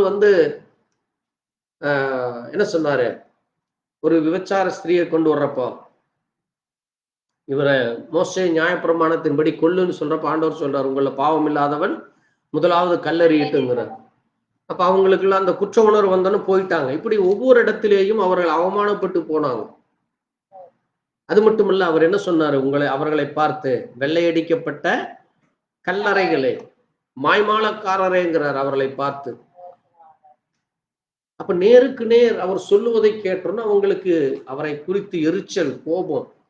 அதனாலதான் நான் அடிக்கடி சொல்லுவேன், நம்ம யாரையாவது அவர்கள் செய்கிற தவறை சுட்டி காட்டுறப்போ நீங்கள் எரிச்சலும் கோபமும் அடைந்தால் நீங்க மனம் திரும்பாம இன்னும் இருக்கிறீங்க. ஏன் அது சொல்லப்படுகிறது என்றால், அது அன்பிலே சொல்லப்படுகிறது தான். நீங்க மனம் திரும்ப வேண்டும், நீங்க தேவனுக்கு பயப்பட வேண்டும், நீங்க உண்மையாக இருக்க வேண்டும், நீங்க தேவனுடைய வழிகளிலே நடக்கப்பட வேண்டும் என்றுதான் அங்கே கடிந்து கொள்ளுதல் வருகிறது. அதை நம்ம எப்படி எடுத்துக்கொள்கிறோங்கிறது தான் உங்களுடைய மனநிலை தான் அது. அந்த சீஷர்கள் அவர்கள் அதை புரிந்து கொண்டார்கள், அவரை பின்பற்றுவர்கள் அவரை புரிந்து கொண்டார்கள். அதனாலதான் ஆண்டவர் சொல்றாரு, நான் பேசாமல் இருந்தால் என்ன செய்யுமாமா? கல்லுகளே கூப்பிடும். அப்படின்னு என்னது? நான் கம்முன்னு இருந்துட்டேன்னா இவங்க கல்லெடுத்து உன்னை அடிச்சு கொண்டு போடுவாங்கங்கிறார். பாருங்க, அப்போ நீங்க கம்முன்னு இருங்க, அவர்கள் செய்கிறதை செய்யட்டும், நீங்க அமைதியா இருங்க, அவர்கள் பேசட்டும். ஏனென்றால் அப்பொழுதுதான் தன்னை குறித்து அவர்கள் அறிந்து கொள்ள முடியும் என்று அவர் சொல்றார். அடுத்ததுதான் நீங்க அங்க பாக்குறீங்க, அவர் அந்த நகரத்தை பார்த்த பொழுது கண்ணீர் விட்டு அழுகிறார். நினைச்சு பாருங்க, அவர் எதற்கு அழுதாரு தெரியுமா? உங்களுக்கு தெரியுமா அவர் எதற்கு அழுதாரு தெரியுமா? அந்த பட்டணம் இன்னும் வெகு சீக்கிரத்திலே சுட்டரிக்கப்பட போகிறது. அந்த பட்டணம் இயேசு கிறிஸ்து மரித்து 50 ஆண்டிலிருந்து 70 ஆண்டுக்குள்ள ஒரு கல்லின் மேல் ஒரு கல் இல்லாதபடி அவர் செல்லுகிற அந்த அவர் தேவாலயத்துக்கு போறார். 45ஆம் வசனத்துல வாசித்தீங்கன்னா அவர் தேவாலயத்துக்கு போறார். அங்க தேவாலயம் எப்படி இருக்கிறது? ஒரு வியாபார கூடமாக, அது தேவனை ஆராதிக்கிற இடமாக இல்லாம அங்க பூரா திருடர்கள், கொள்ளைக்காரர்கள் இருக்கிறாங்க. அதைத்தான் ஆண்டவர் சொல்றாரு, என்னுடைய வீடு ஜெப வீடு என்று இருக்கிறதே, நீங்களும் அதை கல்லர் குகை. அதைத்தான் அங்க ஏசாயா 56ஆம் அதிகாரத்துல 7ஆம் வசனத்துல அது முதல்லயே அவர் தெரியும், ஏசாயா மூலமா பேசிட்டார். ஏசாயா சொன்னது 700 வருஷத்துக்கு முன்னால், இயேசு கிறிஸ்து பிறப்பதற்கு 700 ஆண்டுகளுக்கு முன்பாகவே ஏசாயா சொல்லிட்டார், என்னுடைய வீடு எப்படி இருக்கு, கல்லர் குகையில் ஆக்கிட்டீங்க நீங்கன்னு. அதைத்தான் ஆண்டவர் சொல்றார். அதைத்தான் நம்மளும் இந்த சபைய இங்க நம்ம வர்ற இடத்த இதை நம்ம ஒரு ஏதோ ஒரு பொருட்காட்சியாகவோ அல்லது ஏதோ பொழுதுபோக்குக்காக நம்ம உட்கார்ந்து எந்திரிச்சு போகக்கூடாது. சபைக்கு வருகிற பொழுது ஒரு பயபக்தியோட, உண்மையோட, தேவனுக்கு பயப்படுகிற பயத்தோட ஆசீர்வாதத்தை பெற்றுக்கொள்ள வேண்டும். அல்லது எனக்கு இருக்கிற பலவீனம் எனக்கு போகணும், எனக்கு வியாதி போகணும், குடும்பத்தில் இருக்கிற பிரச்சனைகள் போக வேண்டும், எனக்கு மன நிம்மதி வேண்டும், சமாதானம் வேண்டும், தேவ கிருபை எனக்கு வேண்டும், நான் ஒவ்வொரு நாளும் தேவனுக்குள்ள உற்சாகமா இருக்கணும், இப்படியான சிந்தையோடு நம்ம வர வேண்டும். அப்படி வரும் பொழுது அதை தேவன் கொடுப்பார். நீங்க ஏனோ தானா என்று சரி இன்னைக்கு ஒரு மணி நேரம் இங்க உட்கார்ந்து எந்திரிச்சு போலாம், 2 மணி நேரம் உட்கார்ந்து எந்திரிச்சு போலாம், டைம் ஆயிட்டு இருக்குன்னு நீங்க மணியை பாக்குறதோ அல்லது அந்தல இந்தல திரும்பி அப்படி நெளிகிறதோ இருந்ததுன்னா உங்களுக்கு ஆசீர்வாதமே தடையாகிவிடும். அதைத்தான் நான் அடிக்கடி எல்லோருக்கும் சொல்லிக்கொண்டே இருக்கிறேன். இன்னைக்கு ஜனங்களுடைய மனநிலை மாறிக்கொண்டே இருக்கிறது. அதைத்தான் இங்க ஆண்டவர் சொல்றாரு, என்னுடைய வீட்டை நீங்கள் கல்லர் குகைகள் ஆக்கினீங்களே. அதற்கு கொடுக்க வேண்டிய மரியாதை கொடுக்கல. அது எவ்வளவு பெரிய மகத்துவமான ஒரு ஆலயம் அது. அந்த ஆலயத்தை சாலமோன் சொன்ன பொழுது சாலமோன் என்ன சொன்னாரு, ஆண்டவரே இந்த ஜனங்கள் ஏதாவது துக்கத்திலேயோ பாரத்திலேயோ வியாதியில் இருந்தாலோ அல்லது எங்காவது ஒரு விபத்தில் இருந்தாலோ எங்க இருந்து இந்த ஆலயத்தை நோக்கி கூப்பிட்டு ஜெபிக்கிறப்போ அவர்கள் ஜெபத்தை கேளும்னு சொல்றப்ப தேவன் நான் அப்படியே செய்வேன். அதனாலதான் தானியேலை எங்க தூக்கி போட்டாங்க? தானியேல் எங்க தூக்கி போட்டாங்க? சிங்க குகையில போட்டப்ப நீங்க அந்த வசனத்தை வாசிச்சு பாருங்க.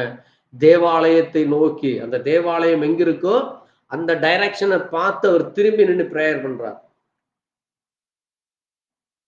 அதே மாதிரி யோனாவை தூக்கி மீன் வயிற்றுல போடுறாரு.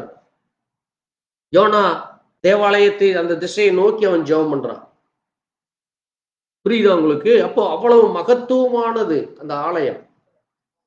ஆனா இன்னைக்கு அந்த ஆலயம் எங்க இருக்குங்கிறார் ஆண்டவரு. ஆலயம் எங்க இருக்கு இப்போ? நீங்களே அந்த ஆலயம். அப்ப இந்த சரீரத்தை நம்ம எவ்வளவு தூரம் பாதுகாத்துக் கொள்ள வேண்டும். ஒருவன் இந்த ஆலயத்தை கெடுத்தால் நான் அவனை கெடுத்து போடுவேன்கிறார். அப்ப நீங்க இந்த சரீரத்தை எவ்வளவு பரிசுத்தமா வச்சிருக்கணும். இன்னைக்கெல்லாம் ஒரு சில காரியங்கள்லாம் கேட்கிறப்ப நமக்கு, அதைத்தான் நான் முதல்லயே சொன்னேன், இன்னைக்கு ஜனங்கள் நடந்து கொள்கிற காரியங்களை பார்த்தால் பயமா இருக்கு, நடுக்கம் வருது நமக்கு. இந்த சந்ததி எங்க போய் முடிய போகிறதோ என்று. அவர்கள் பேசுகிறது, செய்கிற காரியங்கள், நடந்து கொள்கிற காரியங்கள், பழகிற காரியங்கள், பார்க்கிற காரியங்கள் ஜனங்களை திசை கெட்டு ஒரு அழிவின் விளிம்பிலே கொண்டு நிக்கிற மாதிரி இருக்கிறது. தேவ பிள்ளைகளாகி நம்ம எச்சரிக்கையா இல்லாவிட்டால், அங்கே இயேசு கிறிஸ்து அதைத்தான் சொல்றாரு பாருங்க, உனக்கு கிடைத்த இந்த நாளாகிலும் உன் சமாதானத்துக்கு ஏற்றவைகளை நீ அறிந்தாயானால், உனக்கு கிடைச்ச இந்த நாள் உனக்கு சமாதானத்தை நான் தர்றேங்கிற இதைய நீ அறிஞ்சு கொள். எதை நீ என்ன செய், அது அறிந்து கொள். ஆனால் இப்பொழுதோ சொல்றாரு பாருங்க, இப்பொழுதோ அவைகள் உன் கண்களுக்கு கண்ணுக்கு மறைவா இருக்குது. அவங்க அதை புத்தி பேதலிச்சு போச்சு. அவன் கண்ணு முன்னாடி நடக்கிறத அவன் கண்ணு மறைஞ்சிருது. அந்த மறைவா ஒரு சிலர் சொல்லுவாங்கல்ல, ஐயோ இங்கதான் நடந்தது, நான் கவனிக்கவே இல்லையே. இங்கதான் நடந்தது. அப்படியா நடந்ததா? இப்ப நடந்ததா? நான் பார்க்கலையே அதை அப்படிம்பாங்க. அங்கேயே தான் நின்றுட்டு இருப்பாங்க. அது என்னது? அசாரல்ட்டு. அதை குறித்தான சிந்தை இல்லை, அதை குறித்தான எண்ணமே இல்லை. பாருங்க, தேவ பிள்ளைகள் அப்படி இருக்கக்கூடாது. அதைத்தான் ஆண்டவர் சொல்றார், உனக்கு கிடைத்த இந்த நாளாகிலும் உன் சமாதானத்துக்கு ஏற்றவைகளை நீ அறிந்தாயானால் நலமாய் இருக்கும். இப்பொழுதோ அவைகள் உன் கண்ணுக்கு மறைவாய் இருக்கிறது. அது மட்டுமல்ல, உன்னை சந்திக்கும் காலத்தை நீ அறியாமல் போனபடியால். தேவன் இன்னைக்கு தேவன் ஒவ்வொரு நாளும் நம்மை சந்தித்துக் கொண்டிருக்கிறார். ஆமென். தேவன் எப்படி நம்மை சந்திச்சுட்டு இருக்கார்? வேத வசனத்தின் மூலமாக. நீங்க எப்பெல்லாம் வேதத்தை எடுத்து படிக்கிறீர்களோ, எங்கெல்லாம் நீங்க வேத வசனத்தை வாசிக்கிறீர்களோ, அது தேவன் உங்களை எச்சரிக்கிறது. ஆமென். உன்னை சந்திக்கும் காலத்தை நீ அறியாமல் போனபடியால். அடுத்து சொல்றாரு பாருங்க, உன் சத்துரு உன்னை சூழ மதில் போட்டு, உன் சத்துரு உன்னை சூழ மதில் போட்டு உன்னை வளைத்து கொண்டு எல்லா பக்கத்திலும் 4 பக்கமும் சொல்றாங்கல்ல, 4 பக்கம் ரவுண்டு கட்டி அடிக்கிறாங்கன்னு. அதான் அது. எப்பக்கத்திலும் உன்னை நெருக்கி உன்னையும் உன்னில்ல உன் பிள்ளைகளையும். அதை வாசிங்க, அந்த வசனத்தை வாசிங்க. அது எவ்வளவு கொடூரமான வசனம். வாசிங்க யார் ஒருத்தர். உன்னையும் உன்னிலுள்ள உன் பிள்ளைகளையும் தரையாக்கி போட்டு உன்னிடத்தில் ஒரு கல்லின் மேல் ஒரு கல்லு இராதபடிக்கு செய்யும் நாட்கள் உனக்கு வரும் என்றார். போதும், அது நடந்தது. குழந்தைகளை அவங்க என்ன பண்ணாங்க தெரியுங்களா? பச்சை குழந்தைய எடுத்து கல்லுல ஒரு அடி அடிச்சு என்ன ஆகுது? அந்த தலை மண்டை. நான் இன்னைக்கு ஒரு காரியத்தை நான் வாசித்தேன். அந்த வீடியோல நான் கேட்டப்ப எனக்கு அழுகாட்சி வந்தது. இதே இந்தியாவில் 2003ஆம் ஆண்டு குஜராத்தில் இதை போல ஒரு நிகழ்ச்சி நடந்தது. அதை குறித்து ஒருத்தர் பேசுனது நான் உங்களுக்கு அனுப்புறேன் வாட்ஸ்அப்ல. எனக்கு வாட்ஸ்அப்ல அது வந்திருக்கு. நீங்க அதை படிச்சுட்டு பாருங்க எப்படி நடந்ததுன்னு. இன்னைக்கு ஜனங்கள் அவர்களைத்தான் தலையில வச்சு கொண்டாடுறாங்க. ஜனங்கள் அவர்களைத்தான் பெருமை பேசிக் கொண்டிருக்கிறாங்க. சரி பாருங்க, ஒரு கல்லின் மேல் ஒரு கல் இராதபடி செய்யும் நாட்கள் வருகிறார். அவர் சொன்னது அடுத்து ரோமர் அதிபதியாகிய தீத்து வந்து கிபி 70ஆம் நூற்றாண்டு. இயேசு கிறிஸ்து மறைந்து 40 வருஷம் கூட ஆகல. இயேசு கிறிஸ்து மறைந்து 40 வருடத்துக்குள்ளாகவே அது நடந்தது. அந்த பட்டணத்தை முற்றிலும் சுட்டரித்து போட்டார்கள். அங்க ஹிஸ்டாரிக்கலா சொல்றாங்க 11 லட்சம் பேரை கொலை பண்ணாங்களாமா. எத்தனை லட்சம் பேர்? குழந்தைகள், பெரியவர்கள், வீடு. அதுல தப்பித்தவர்கள் மிக சிலரே. அதனாலதான் சீஷர்கள் எல்லா இடங்களுக்கும் பரவி ஓடிட்டாங்க. அதை இயேசு கிறிஸ்து சொன்னதை கேட்ட கொஞ்சம் குடும்பம் தான் தப்பிச்சு போச்சாமா. யாரு? அந்த யாரெல்லாம் ஞானஸ்நானம் எடுத்து, யாரெல்லாம் பரிசுத்தாவியை பெற்றுக்கொண்டு அந்த எச்சரிப்புக்கு செவி கொடுத்தார்களோ அவர்கள் தப்பித்து போனார்கள். அதனாலதான் நம்மளும் இன்னைக்கு ஞானஸ்நானம் எடுத்திருக்கிறோம். நம்மளும் தேவனுக்குள்ள இருக்கிறோம். நம்ம தப்பிக்க தேவன் நமக்கு வழிவகைகளை கொடுத்திருக்கிறார். மிக கொடுமையான நாட்கள் வரப்போகிறதுன்னு வேதம் நமக்கு எச்சரிக்கிறது. நீங்க வெளிப்படுத்தல் விசேஷத்துல வாசித்தீங்கன்னா, வாங்கவும் விற்கவும் கொல்லவும் கூடாத ஒரு காலம் வரப்போகிறது. இன்னைக்கு அதான் நடந்துட்டு இருக்குது. இன்னைக்கு இந்த முழு உலகமும் ஒரு பெரிய ஒரு மாறுதலுக்குள்ளாய் போய் கொண்டிருக்கிறது. என்ன நடக்குன்னே தெரியாத மாதிரி உலகமே இன்னைக்கு ஒரு அரசியல் குழப்பத்தில் இருக்கு. ட்ரம்ப் திடீர்னு அவர் பாட்டுக்கு என்னென்னமோ சட்டம் போடுறாரு. இங்க இந்தியாவில புதுசா சட்டங்கள் வந்துட்டு இருக்கு. உலக பொருளாதாரம் அப்படியே ஸ்தம்பிச்சு நிக்குது. ஒரு பவுன் நகை 50 வருஷங்களுக்கு முன்பாக 100 ரூபா கூட இல்ல. ஒரு பவுன் 50 ஆண்டுகளுக்கு முன்பாக இன்னைக்கு 1 லட்சம். நினைச்சு பாருங்க எவ்வளவு மடங்கு பணத்துடைய விலை மதிப்பு. எல்லாமே மாறிக்கொண்டு வருகிறது. எல்லாமே ஒரு இக்கட்டுக்குள்ள போயிட்டு இருக்கு. நம்ம நினைக்கல நமக்கு கோடி கணக்குல சம்பளம் வருது, லட்சக்கணக்கில் வருமானம் வருது. அது ஒன்றுமே இல்லை. தேவ சமூகத்துல அதெல்லாம் ஒண்ணுமே கிடையாது. நீங்க தேவனுடைய அந்த ஆலயம் கட்டப்பட்டப்போ கர்த்தருக்கு சித்தமானால் நான் விரைவில் அந்த தேவாலயத்தை குறித்து நம்ம பேச விரும்புறோம்.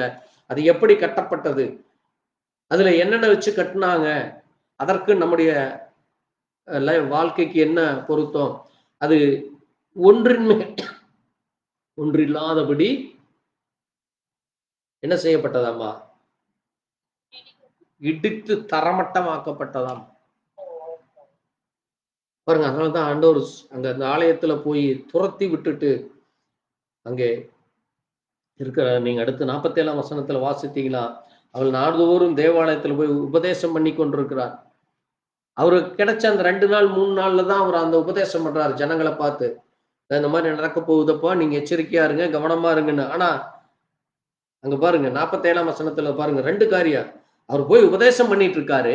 ஆனா அதே ஆலயத்துக்குள் இருக்கிற பிரதான ஆசாரியர், வேதபாரகரும், ஜனத்தின் மூப்பரும் அவரை பாருங்க, அவர் ஜனங்களுக்கு நல்லது செய்ய வர்றாரு. ஆனால் அங்க இருக்கிற அந்த பெரிய பெரிய பதவியில, பெரிய பெரிய பொறுப்புல இருக்கிறவங்க அவரை என்ன செய்ய விரும்புறாங்க?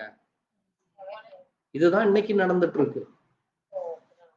நீங்க நல்லமே செய்ய வேண்டும், நல்லது செய்ய வேண்டும்னு போனீங்கன்னா முதல்ல தாக்குதல் உங்களுக்கு தான் உள்ளது. அதான் பிசாசனுடைய தந்திரம், சாத்தான் செய்கிற மிகப்பெரிய தந்திரம் அதுதான். நீங்க நன்மையை குறித்து பேசவே கூடாது. எல்லாரும் மாதிரி இரு, நீ என்ன வித்தியாசமா இருக்கிற, நீ வித்தியாசமா இருக்காதுன்னு சொல்றதுதான் அவன் செய்கிற தந்திரம். இங்க நம்ம மிக முக்கியமான ஒரு காரியத்தை நம்ம கவனிக்க வேண்டியது இருக்கு. இங்க இயேசு கிறிஸ்து அந்த பட்டணத்தை கண்டு அழுதார். அந்த நாட்கள்ல நீங்க வாசித்தீங்கன்னா எரேமியால வாசிங்க. எரேமியா 4ஆம் அதிகாரத்துல அந்த ஜனங்களை குறித்து எரேமியா என்ன சொல்லியிருக்காருன்னு நீங்க வாசிங்க. எரேமியா 4ஆம் அதிகாரம்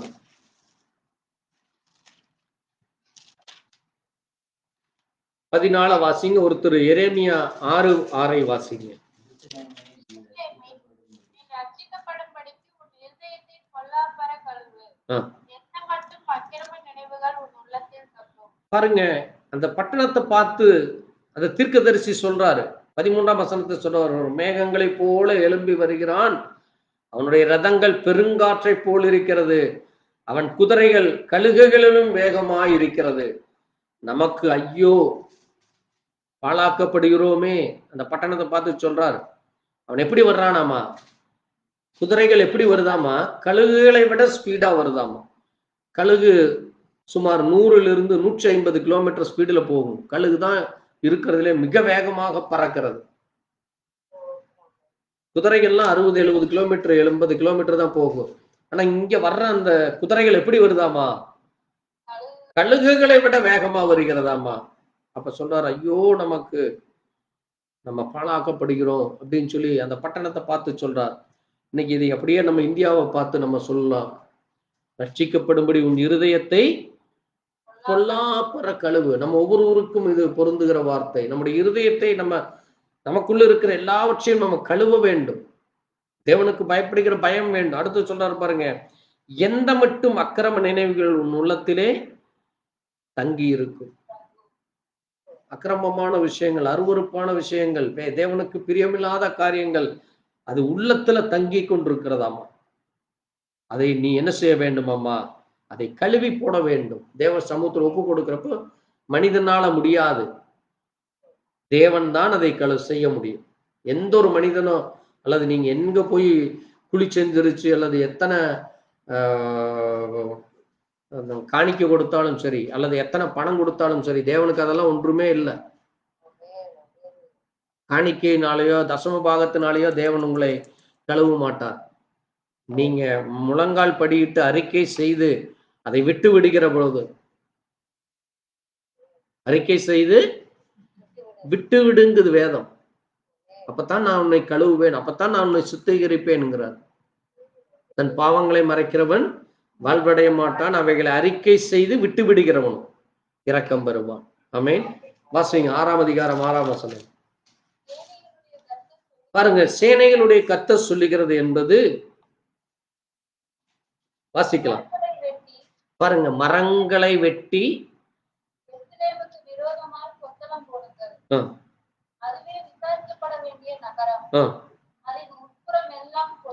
பாருங்க, மரங்களை வெட்டுங்க.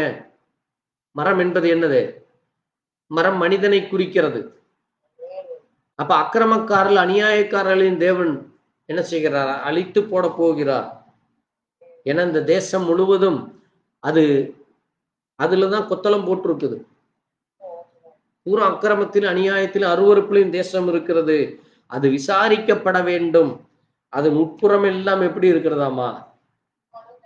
அந்த நகரம் முழுவதும், அந்த தேசம் முழுவதும், அந்த பட்டணம் முழுவதும் கொடுமையில நிறைந்திருக்கிறதுங்கிறார். அது மட்டுமல்ல, வாசிங்க எரேமியாவுல 6:8 வாசிப்போம். அடுத்து 13:27 வாசிங்க. 6:8 வாசிங்க. எருசலேமே, என் ஆத்துமா உன்னை விட்டு பிரியாதபடிக்கும் நான் உன்னை பாழும் குடியேற்ற தேசமும் ஆக்காதபடிக்கும் புத்திகள். போதும். ஆண்டவர் 2 காரியத்தை சொல்றார். உன்னுடைய ஆத்துமா, அது நான் உனக்கு கொடுத்த என்னுடைய ஆத்துமா, அது உன்னை விட்டு பிரியாதபடி நான் உன்னை பாழும் குடியற்ற தேசமாக்காதபடி புத்தியை கேள். இப்போ நேற்று கூட பாம்பேல உங்களுக்கு எல்லாத்துக்கும் தெரியும், தாராவிங்கிற ஒரு பட்டணத்தை, ஒரு நகரம் இருக்கு. ஒரு தமிழர்கள் அதிகம் வசிக்கிற இடம். அங்க அந்த கழிவுகள் எல்லாம் கொட்டி வச்சிருப்பாங்களாமா. நம்முடைய இருதயம், இந்த ஹார்ட்னு சொல்றோம்ல, லங்ஸ், ஹார்ட்டுக்கெல்லாம் நீங்க சுவாசிக்கிற காட்டு 40% மேல மாசுபட்டு இருந்தா நீங்க சுவாசித்தீங்கன்னா 1 நிமிஷத்துல உங்களுக்கு லங்ஸ் பிரச்சனையோ இதோ வந்துருவோமா. ஆனா அந்த இடத்துல 1 லட்சம் அளவுக்கு அது இன்ஃபெக்ஷன் ஆகிருக்கிற அந்த இடமாமா. அத்தனை கெமிக்கல்கள் கொட்டி இருக்கிற இடம். இப்ப அங்க கொண்டு ஜனங்களை உட்கார வைக்க போறாங்களாமா.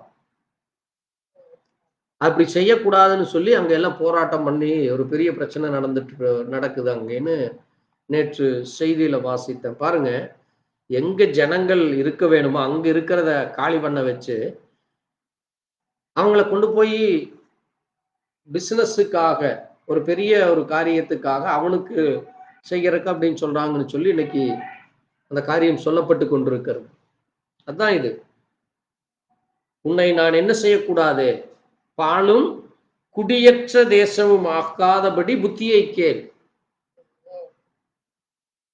அங்க போய் நீங்க குடி இருக்கவே முடியாது. அது பாலடைஞ்ச இடம், அது குடியேற முடியாத இடம். தேவன் எச்சரிக்கிறார் பாருங்க ஜனங்களை. என்னுடைய ஆத்துமா உன்னை விட்டு பிரியாதபடிக்கு. அந்த தேவன் நம்மோடு கூட இருக்க விரும்புறார். நம்ம கேட்காம இன்னும் பிடிவாதத்தோட, இன்னும் கீழ்ப்படியாமையோட இருக்கிறப்போ அங்கே பாலும் குடியற்ற தேசமும் கொண்டு உட்கார வச்சிருவோன்னு எச்சரிக்கிறார். வாசிங்க 13:27.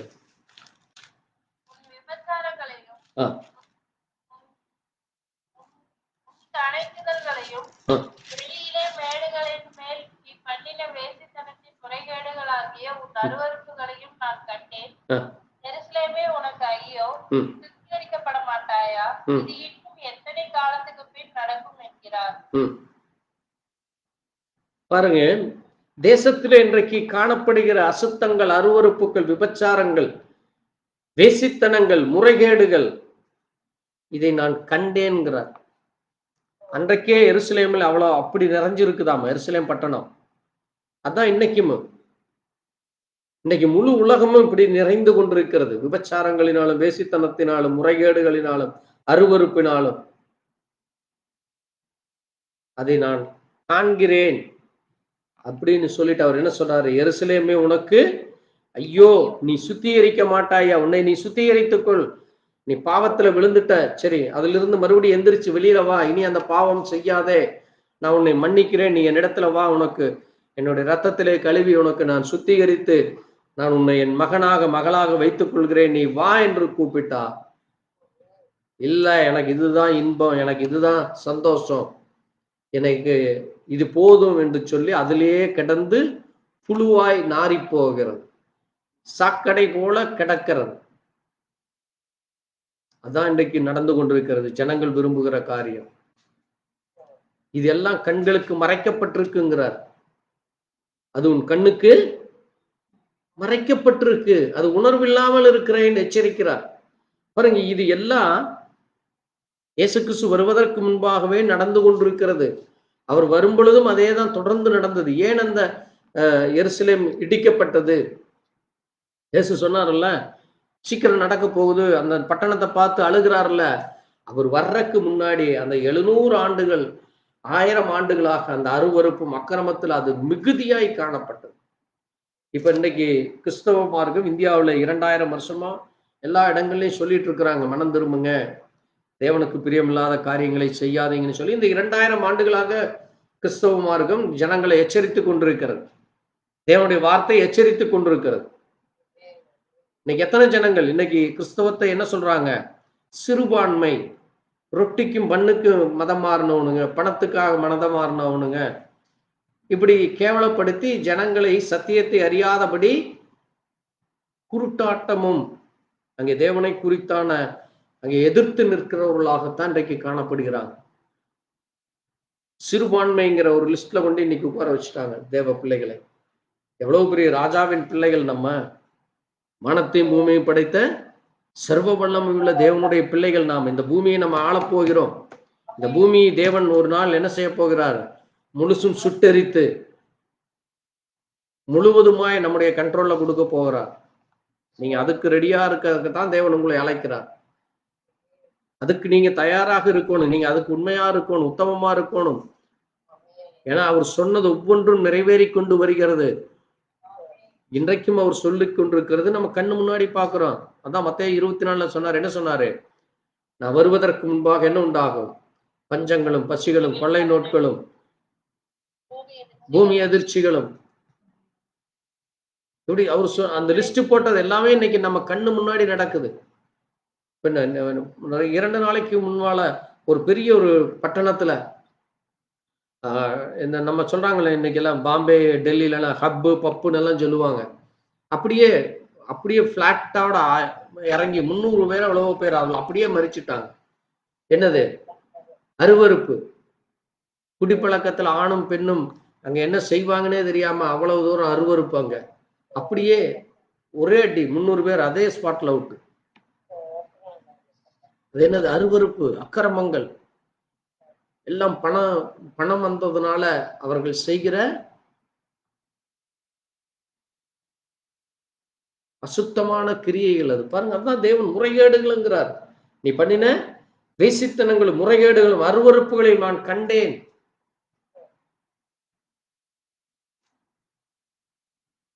கடைசியா எரேமியா 15:6 வாசிப்போம். நீ என்னை விட்டு பின்வாங்கி போனாய், ஆகையால் என் கையை உனக்கு விரோதமாய் நீட்டி உன்னை அழிப்பேன். நான் பொறுத்து இளைத்து போனேன் என்று கர்த்தர் சொல்லுகிறார். பாருங்க, இது நீங்க நம்முடைய வாழ்க்கையில என்ன யோசிச்சு பாருங்களேன். ஆண்டவர் நம்மளை பார்த்து இப்படி சொல்றாரு, நீ என்னை விட்டு பின்வாங்கிட்டே இருக்கிற, நான் பொறுத்து பார்த்து இழைச்சு போயிட்டேன்னு ஆண்டவர் சொன்னார்னா எப்படி இருக்கு நம்மளை பார்த்து? அதனாலதான் சொல்ற, ஒவ்வொரு நாளும் நமக்கு கொடுக்கப்பட்ட கிருபையின் நாள். நம்ம இன்னைக்கு ஜீவனோடு இருப்பது பெரிய ஆசீர்வாதம். எத்தனையோ கோடி ஜனங்களுக்கு கிடைக்காத பாக்கியம் நமக்கு கிடைக்குது. ஒரு 4 நாளைக்கு முன்னாடி ஒரு சின்ன பொண்ணு, ஒரு 18-20 வயசு பொண்ணு ஸ்கூல் ஃபங்க்ஷன்ல நின்று பேசிட்டு இருக்கு. பேசி அப்படியே சிரிக்குது. சிரிச்சுட்டு ஒரு செகண்ட் கூட அப்படியே கீழே விழுந்து இறந்துருது. நினைச்சு பாருங்க, அந்த பொண்ணு எனக்கு தெரியல அது தவறு செஞ்சுதா இல்லது என்ன ஏது, நம்ம அதை பத்தி வேண்டாம். பேசின பொண்ணு அப்படியே கீழே விழுந்து ஒரே நிமிஷத்துல மரித்துருது. ஒரு அதிகபட்சம் 20 அதிகபட்சம் 25க்குள்ள இருக்கு, அவ்வளவுதான். சின்ன பொண்ணு. காலேஜ் ஃபங்க்ஷன்ல ஏதோ ஒரு இதுக்கு அந்த பொண்ணை பேச சொல்றாங்க. நினைச்சு பாருங்க, இந்த பூமியில எதுவுமே நிலையற்றது, எதுவுமே நிரந்தரம் அல்ல. அப்ப பாருங்க, தேவன் நமக்கு நீ மனம் திரும்பி வா, நீ எச்சரிக்கையாயிரு, நீ கவனமாயிரு, நீ என்னை விட்டு பின்வாங்கி போகாத, என்னை விட்டு நீ விலகி போகாத என்று நம்மளை எச்சரிக்கிறப்போ அந்த சத்தத்துக்கு செவி கொடுக்காமல் இருந்தால் ஆண்டவர் சொல்றாரு, நீ என்னை விட்டு பின்வாங்கி போனதுனாலதான் நான் என் கையை நீட்டுகிறேன்கிறார். அப்ப நம்ம தேவனை விட்டு பின்வாங்கி போகக்கூடாது. தேவனுடைய சத்தத்துக்கு பயந்து நடக்க வேண்டும்.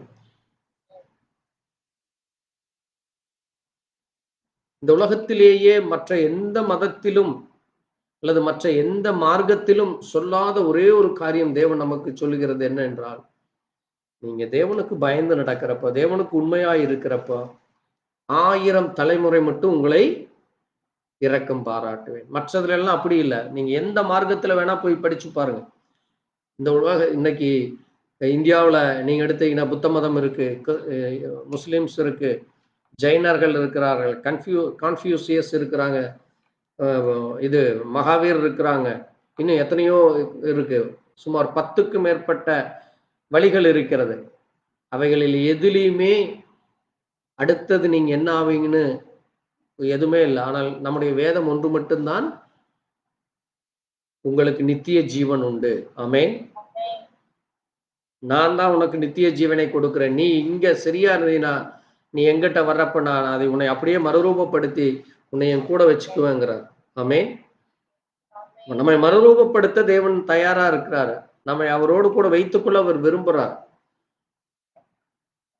நம்ம அவருடைய மகனாய் மகளாய் இருக்க வேண்டும் என்று விரும்புறப்போ நம்ம அந்த சத்தத்திற்கு செவிசாய்க்க வேண்டும். அதனாலதான் அவர் அங்க நீங்க பார்த்தீங்கன்னா அவர்கள் என்ன செய்தார்கள், அவரை அந்த காரியத்தை குறித்து அவர்கள் எச்சரிப்பில்லாதனால அந்த பட்டணம் முற்றிலுமாய் சுட்டரிக்க போனார்.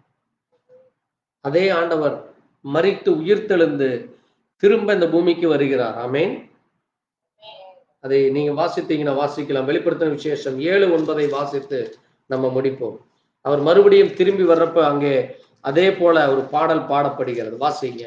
வெளிப்படுத்தின விசேஷம் பின்பு நான் பார்த்தபோது சகல ஜாதிகளிலும் கோத்திரங்களிலும் ஜனங்களிலும் பாஷைக்காரரிடமிருந்து வந்ததும் ஒருவரும் எண்ணக்கூடாததுமான திரளான கூட்டமாகிய ஜனங்கள் வெள்ளை அங்கிகளை தரித்து தங்கள் கைகளில் குறுத்தோலைகளை பிடித்து சிங்காசனத்திற்கு முன்பாகவும் ஆட்டுக்குட்டியானவருக்கு முன்பாகவும் நிற்க கண்டேன். அவர்கள் மகா சத்தமிட்டு, ரட்சிப்பின் மகிமை சிங்காசனத்தின் மேல் வீற்றிருக்கிற எங்கள் தேவனுக்கும் ஆட்டுக்குட்டியானவருக்கும் உண்டாவதாக என்று ஆர்ப்பரித்தார்கள். போதும். பாருங்க, இங்க இயேசு கிறிஸ்துவை எப்படி அவர்கள் கனப்படுத்தி மகிமைப்படுத்தி அந்த எருசலேம் பட்டணத்திலே அவரை வரவேற்றார்களோ, அவரை கனப்படுத்தின ஜனங்கள், அவரை மகிமைப்படுத்தின ஜனங்கள், இங்க அவர் என்ன செய்கிறாரு, தேவன் அவர்களை மறுபடியுமாக கொண்டு வருகிறார். ஆமென். யார் அது? இதோ சகல ஜாதிகளிலும். அப்படின்னு என்னது? ஜாதினா நம்ம சொல்ற ஜாதி இல்லை. நான் அதைத்தான் சொல்லுவேன். பைபிள்ல வந்து ஜாதிங்க ஏதோ இந்த ஜாதி அந்த ஜாதி, இங்க இருக்கிற உள்ளூர் ஜாதி எல்லாம் இல்லை. ஒவ்வொரு ஊர்க்காரங்க, ட்ரைப், ஒவ்வொரு நேஷன். அது ஆங்கிலத்துல வாசித்தீங்கன்னா நேஷன் தான் இருக்கும். அங்க அமெரிக்கன், இந்தியன், ஜப்பான், இப்படி ஒவ்வொரு நேஷன் தான் அது ஜாதி. அடுத்தது கோத்திரம். அடுத்தது என்னது? ஜனங்கள், பாஷைக்காரர்கள். அது எப்படி அம்மா? ஒருவனும் எண்ணக்கூடாததும் திரளான கூட்டமாகிய ஜனங்கள். பாருங்க, இப்ப எவ்வளவு கோடி பேர் ரட்சிக்கப்பட்டிருக்கிறாங்க, எவ்வளவு கோடி பேர் அந்த தேவனுக்காக உண்மையா இருந்திருக்காங்க. அவர்களில் நம்மளும் ஒருவனாக இருக்க வேண்டும். ஆமென். அதுதான் தேவ பிள்ளைகளாகிய நம்முடைய விருப்பம். அதுதான் தேவன் நம்மிடத்தில் எதிர்பார்க்கிறது. அதுதான் சொல்றது, அவர்கள் வெள்ளை அங்கி தரித்து. நீங்க இன்னைக்கு எல்லாரும் ஒயிட் அண்ட் ஒயிட் போட்டு நடப்பாங்க, அது இல்ல வெள்ளை அங்கி. வெள்ளை அங்கி என்பது என்னது? வேதம் சொல்லுது, நீதி, உங்களுடைய நீதி, நீங்க செய்கிற ரைட் திங்ஸ், சரியான காரியங்கள் தான் வெள்ளை அங்கி. நீங்க வெறும் ஒயிட் ட்ரெஸ் போடுறதெல்லாம் வெள்ளை அங்கி இல்லை. அது உங்களுக்கு மனுஷ பார்வைக்கு அது வெள்ளையா இருக்கலாம். தேவன் நம்முடைய இருதயத்தை தான் பார்க்கிறார். ஆமென். பாருங்க, வெள்ளை அங்கி தைத்து தங்கள் கைகளில் குருத்தோலை. அதைத்தான் அங்கே அவர்கள் குருத்தோலை பிடிச்சிட்டு தான் அந்த பாட்டு பாடினாங்க, ஓசன்னான்னு. இங்கேயும் பாருங்க, ஆட்டுக்குட்டியானவருக்கு முன்பாக நின்று மகா சத்தமிட்டு, ரட்சிப்பின் மகிமையை சிங்காசனத்தின் மேல் வீற்றிருக்கிற தேவனுக்கு ஆட்டுக்குட்டியானுக்கு உண்டாவதாக என்று சொல்லி, அது மட்டுமல்ல, அந்த சிங்காசனத்தின் முன்பாக இருக்கிறவரை விழுந்து தேவனை தொழுது கொண்டு என்ன சொல்றாங்க? ஆமேன், எங்கள் தேவனுக்கு துதியும் மகிமையும் ஞானமும் ஸ்தோத்திரமும் கனமும் வல்லமையும் பெலனும் சதா காலங்களிலும் உண்டாவதாக. ஆமேன் என்றார்.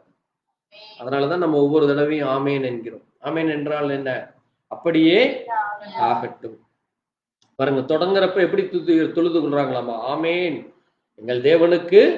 பாருங்க, அதை பாருங்க, அங்க பாருங்க எவ்வளவு வசனம் பாருங்க. துதி, மகிமை, ஞானம், ஸ்தோத்திரம், கணம், வல்லமை, பெலன் சதா காலங்களில். அதான் தேவ பிள்ளைகள் ஒவ்வொரு நாளும் நம்ம சொல்லி தேவனை மகிமைப்படுத்துகிற காரியம், தேவனை கனப்படுத்துகிற காரியம். அதைத்தான் நீங்க அதுல தொடர்ச்சியா நீங்க இந்த வசனத்தை வாசித்தீங்க. அப்ப கேட்கிறாங்க மூப்பர்கள், இந்த வெள்ளையங்கி தரித்தவர்கள் யார், எங்கிருந்து வந்தாங்கன்னு கேட்கிறப்போ, அவர்கள் மிகுந்த உபத்திரவத்திலும் ஆட்டுக்குட்டியானவர்களுடைய இரத்தத்திலே தோய்த்து வெளுத்தவர்கள், அது மட்டுமல்ல இரவும் பகலும் அவரை சேவிக்கிறவர்கள், சிங்காசனத்தின் மேல் வீற்றிருக்கிறவர் அவர்களுக்குள்ளே இருப்பார். இவர்கள் பசி அடைவதில்லை, தாகம் இல்லை, வெயிலாகுது உஷ்ணமாவது இவர்கள் மேல் படுவதில்லை. அப்ப இன்னைக்கு நம்ம ஒவ்வொரு நாளும் வெந்துட்டு இருக்கிறோம். ஃபேன் இல்லாம இருக்க முடியறதில்லை, ஏசி இல்லாம இருக்க முடியறதில்லை. ஆனா அங்க வேதம் சொல்லுது, பசி இருக்காது, தாகம் இருக்காது, வெயில் உஷ்ணம் நம்மை பாதிக்காது. எப்படி ஊட்டியில் இருக்கிறவங்க எப்படி இருக்கிறாங்க? ஊட்டியில சிம்லால் இருக்கிறவங்களுக்கெல்லாம் ஃபேனே தேவையில்லை, அது அவ்வளவு நேச்சரான இருக்கு. அதை போல அங்க இருக்க போகிறோம். அதான் என்னது, சிங்காசனத்தில் இருக்கிற ஆட்டுக்குட்டி ஆனவர்களே இவர்களை மேய்த்து ஜீவனுள்ள தண்ணீர்கள் ஊற்றண்டை நடத்துவார். தேவன் தாமே இவனுடைய கண்ணீர் யாவையும் துடைப்பார். அப்ப தேவன் நம்முடைய கண்ணீரை இன்னைக்கு துடைச்சிருக்கார். அதற்காக நம்ம ஒவ்வொரு நாளும் நன்றி சொல்லி, அவர் இந்த பூமியிலே அவர் மரிப்பதற்கு முன்பாக எச்சரித்துட்டு போனார். மனம் திரும்பு, சத்தத்தை கேளு, உன்னுடைய எல்லா கிரியைகளை விட்டுவிடு, உன் இருதயத்தை கழுவு, உன் வழிகளை சரி செய்து கொள், உன் எண்ணங்களை எல்லாவற்றையும் சரி செய்து கொள் என்றார். ஸோ இன்றைக்கும் நம்மையும் அவர் அப்படியே சொல்லி அழைக்கிறார். தேவன் தாமே நம்மை அந்த வார்த்தையை எச்சரிப்புக்கு நம்ம கேட்டு அதற்கு பயந்து நடக்க தேவ இரக்கம் கொடுப்பாராக. நாம் ஜெபிக்கலாம்.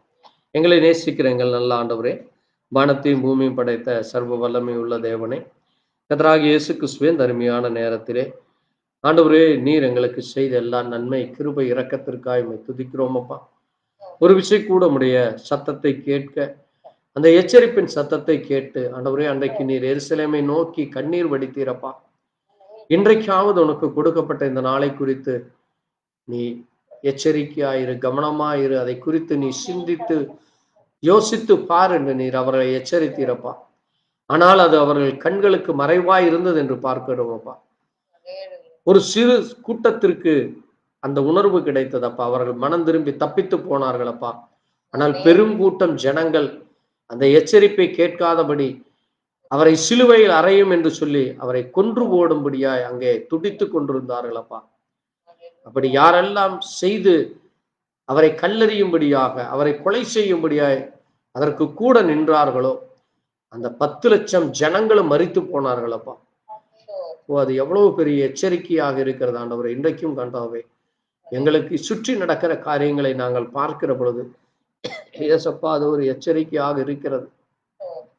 நாங்கள் உம்முடைய சத்தத்தை கேட்டு நாங்கள் மனம் திரும்பி பரிசுத்தத்தோடு பயத்தோடு வானத்தையும் பூமியும் படைத்த நீர் எங்களுக்கு உம்முடைய நித்திய ஜீவனையே கொடுத்திருக்கிறீர். உம்முடைய ரத்தத்திலே எங்களை கழுவி உம்மை ஒருவருக்கே நாங்கள் கனத்தை மரியாதையை செலுத்த, உம்மை ஆராதிக்க, உம்மை தொழுது கொள்ள, உம்முடைய சத்திய வார்த்தையின்படி நடந்து கொள்ள தேவ இரக்கம் தார். தொடர்ந்து உம்முடைய சத்தத்திற்கு கீழ்ப்படிந்த ஜனங்களாய், உம்மை நேசிக்கிறவர்களாய், உம்முடைய வார்த்தையின்படி ஜீவிக்கிறவர்களாக உமக்கு பிரியமானதை செய்ய தேவ இரக்கம் தொடர்ந்து தார்.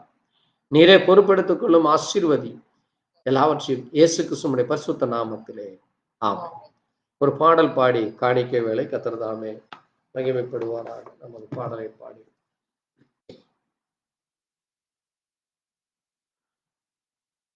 விந்தை கிறிஸ்தேசு ராஜா, உந்தன் சிலுவை என் மேன்மை, உந்தன் சிலுவை என் மேன்மை. விந்தை கிறிஸ்தேசு ராஜா, உந்தன் சிலுவை என் மேன்மை. சுந்தரம் மிகும் இந்த பூவில், சுந்தரம் மிகும் இந்த பூவில் எந்த மேன்மைகள் எனக்கு இருப்பினும், எந்த மேன்மை எனக்கு இருப்பினும், விந்தை கிறிஸ்தேசு ராஜா உந்தன் சிலுவை என் மேன்மை, உந்தன் சிலுவை என் மேன்மை. திரண்ட ஆஸ்தி, உயர்ந்த கல்வி, செல்வம் மிக விருப்பினும், திரண்ட ஆஸ்தி, உயர்ந்த கல்வி, செல்வாக்குகள் மிக இருப்பினும், குருசை நோக்கி பார்க்க எனக்கு, குருசை நோக்கி பார்க்க எனக்கு உரிய பெருமை யாவும் அற்பமே, உரிய பெருமை யாவும் அற்பமே. விந்தை கிறிஸ்தேசு ராஜா உந்தன் சிலுவை என் மேன்மை, உந்தன் சிலுவை என் மேன்மை.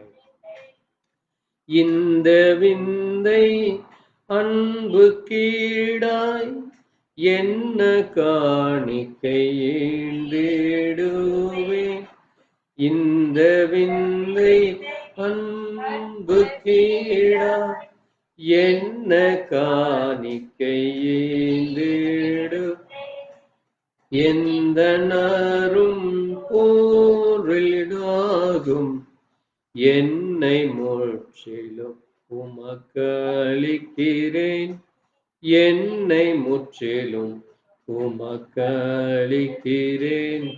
விந்தை கிறிஸ்தேசு ராஜா உந்தன் சிலுவை என் மேன்மை, உந்தன் சிலுவை என் மேன்மை. ஸ்தோத்திரம் ஆண்டவரே, இந்த அருமையான நேரத்திலே கர்த்தாவே, நீர் இந்த ஜனங்களை மீட்கும்படியா, எங்களை ஒவ்வொருவரையும் மீட்கும்படியா இந்த பூமியிலே நீர் மனுஷகுமாரனாய் வந்தீரப்பா, தேவகுமாரனாய் நீர் வெளிப்பட போகிறீரப்பா. நீர் எங்களுக்காக இந்த பூமியை ஆண்டவரே உடைய சொந்த இரத்தத்தை சிந்தி நீர் ஆண்டவரே இதோ இந்த நாளிலே கூட ஒரு விஷயம் கூட உடைய பிள்ளைகளாகி நாங்கள் அன்றைக்கு அந்த எருசலேம் நகரிலே நீர் வந்த பொழுது அந்த நகரத்தை பார்த்து அந்த ஜனங்களை பார்த்து கண்ணீர் வடித்தீரப்பா. அவர்கள் மனம் திரும்ப வேண்டும், அவர்களுடைய சத்தத்திற்கு செவிசாய்க்க வேண்டும், அவர்கள் ஆண்டவரே தப்பிக்க வேண்டும், அவர்களுக்கு ஒரு மிகப்பெரிய ஒரு அழிவு வரப்போகிறது, அந்த பட்டணம் சுட்டரிக்க போகிறது, அந்த பட்டணம் அழிந்து போக போகிறது என்று எச்சரித்தீரப்பா. அதுக்கு கேட்டு பயந்தவர்கள் தப்பித்தார்களப்பா. ஆனால் அதை குறித்து எந்த கவலையும் இல்லாமல் அந்த பாவத்திலும் அக்கிரமத்திலும் அநியாயத்திலும் அங்கே மீறுதல் செய்து கொண்டிருந்தவர்கள் 10 லட்சத்திற்கு மேலா அழிந்து போனார்கள் என்று சொல்லப்பட்டிருக்கிறது. ஒரே இன்றைக்கும் ஆண்டவரே இதோ இந்த முழு உலகத்தையும் நீர் எச்சரிக்கிறீரப்பா. உடைய வருகை அதிசீக்கிரமாய் இருக்கிறதனால் நாங்கள் மனம் திரும்ப வேண்டும், ரட்சிக்கப்பட வேண்டும், உமக்கு பிரியமாய் நடந்து கொள்ள வேண்டும், எங்கள் வழிகள் எங்கள் ஆலோசனைகள் சிந்தனைகள் உமக்கு பிரியமாய் இருக்க வேண்டும் என்று நீர் விரும்புகிறீரப்பா. ஆண்டவரே அப்படிப்பட்ட அந்த சத்தத்திற்கு அந்த எச்சரிப்புக்கு ஆண்டவரே எங்கள் இருதய கடினத்தை ஆண்டவரே எங்கள் இருதயத்தினுடைய எல்லா நினைவுகள் சிந்தனைகள் வழிகளை முழுவதுமாக உடைய சமூகத்தில் ஒப்புக்கொடு. நீர் எங்கள் அக்கிரமங்களை மீறுதல்களை ஒரு விஷயம் கூட மன்னித்து எங்களுடைய வழிகள் எங்களிலே காணப்படுகிற குறைகளை நீர் ஆண்டவரே சரி செய்து எங்கள் பாவங்களை உங்களுடைய இரத்தத்திலே கழுவி சுத்திகரித்து எங்களை இன்னும் அதிகமாய் தகுதிப்படுத்தணும். நாங்கள் ஒவ்வொரு நாளும் அந்த சத்தத்திற்கு கீழ்ப்படிந்து நடக்கிறவர்களா ஆண்டவரே அந்த பரிசுத்த வெள்ளை அங்கி தரித்தவர்களாய் இருக்க உம்மை கனப்படுத்த, உம்மை மகிமைப்படுத்த, உம்மை துதிக்க, உம்மை ஸ்தோத்தரிக்க, உம்மை ஆண்டவரே கர்த்தாவே நீர் செய்த நன்மைகளை நினைத்து உமக்கு நன்றி சொல்ல ஒவ்வொரு நாளும் நாங்கள் உம்முடைய கரத்திலே தாழ்த்தி ஒப்புக் கொடுக்கிறோம். ஆண்டவரே அந்த எச்சரிப்புக்கு தப்பித்த ஜனங்களாக நாங்களும் ஆண்டவரே உம்முடைய கரத்திலே வர கிருபையை தான். இந்த வசனத்தை அந்த சாட்சிகளை கேட்ட ஒவ்வொருவரும் மனம் திரும்பும்படியாய் நீர் இரக்கம் பாரு. இந்த வார்த்தைகள் ஒவ்வொருடைய இருதயத்திலும் குத்தப்படட்டும் அப்பா. ஒவ்வொருடைய கண்களும் திறக்கப்படட்டும் அப்பா. ஒவ்வொருடைய செவிகளும் திறக்கப்படட்டும் அப்பா. ஒவ்வொரு இருதயமும் திறக்கப்படட்டும் ஆண்டவரே. ஆண்டவரே, அன்றைக்கு லீதியாளின் இருதயத்தை திறந்து அவனுடைய குருடனுடைய கண்களை திறந்து அவனை காணும்படி செய். செவிடர்கள் முடவர்கள் எழுந்து நடக்கும்படியாய் செய்தீரப்பா. அதே போல நாங்களும் இந்த உலகத்திலே அடிமைத்தனத்திலே பாவத்திலே ஆண்டவரை முடங்கி கிடக்காதபடி விடுதலை அடைந்த பிள்ளைகளாய் ஜெயங்கொண்ட பிள்ளைகளாய் எழுந்து நடக்க ஆண்டவரை ஜெயங்கொள்ளுகிறவனை என்னோடு கூட பரதேசியின் மத்தியில் உட்கார பண்ணி அவன் என்னோடு கூட போஜனம் பண்ணுவான் என்று சொன்னீரப்பா. நாங்கள் உம்மோடு கூட அந்த பரிசுத்த அப்பத்தை புசிக்க கிருபையத்தான். உம்முடைய இரத்தத்தை ஆண்டவரே நீர் எங்களை கழுவினீர் என்று விசுவாசி. ஒவ்வொரு நாளும் அதை நினைத்து நாங்கள் பயத்தோடு நடக்க, உண்மையோடு இருக்க, பிரியமாய் இருக்க தேவ இரக்கம் தார். இது கேட்ட ஒவ்வொரு பிள்ளைகளை நீர் தாமே ஆசீர்வதி. ஒவ்வொருவருக்கும் அந்த உணர்வை தார். அன்பிலும் இரக்கத்திலும் தயவிலும் நீர் வழி நடத்தும். மீதியான வேலை முழுவதும் கத்தாவை நீர் இங்குள்ள ஒவ்வொருவரையும் பொறுப்படுத்தி வழி நடத்தும். உடைய வருகையிலே நாங்கள் ஒவ்வொருவரும் காணப்பட வேண்டும் அப்பா. நாங்கள் அந்த எச்சரிப்புக்கு கீழ்ப்படிந்தவர்களாய் நாங்கள் உண்மையான இருதயத்தோடு தேடி உடைய சத்தத்திற்கு செவி கொடுத்து உமக்குடைய பாதையில் நடக்க தேவ கிருபையை தர வேண்டுமா? இயேசு கிறிஸ்துவினுடைய பரிசுத்த நாமத்திலே ஆமென். என் ஆத்மாவே கர்த்தரை முழு உள்ளமே நாமத்தை என் ஆத்மாவே கர்த்தரை ஸ்தோத்திரி. கர்த்தர் செய்த சகல உபகாரங்களும் மறவாதே. ஆமென். அல்லேலூயா. துதி கனமகிமையும் ஓ எல்லாமுமே, ஓ எல்லாமுமே, துதி கனம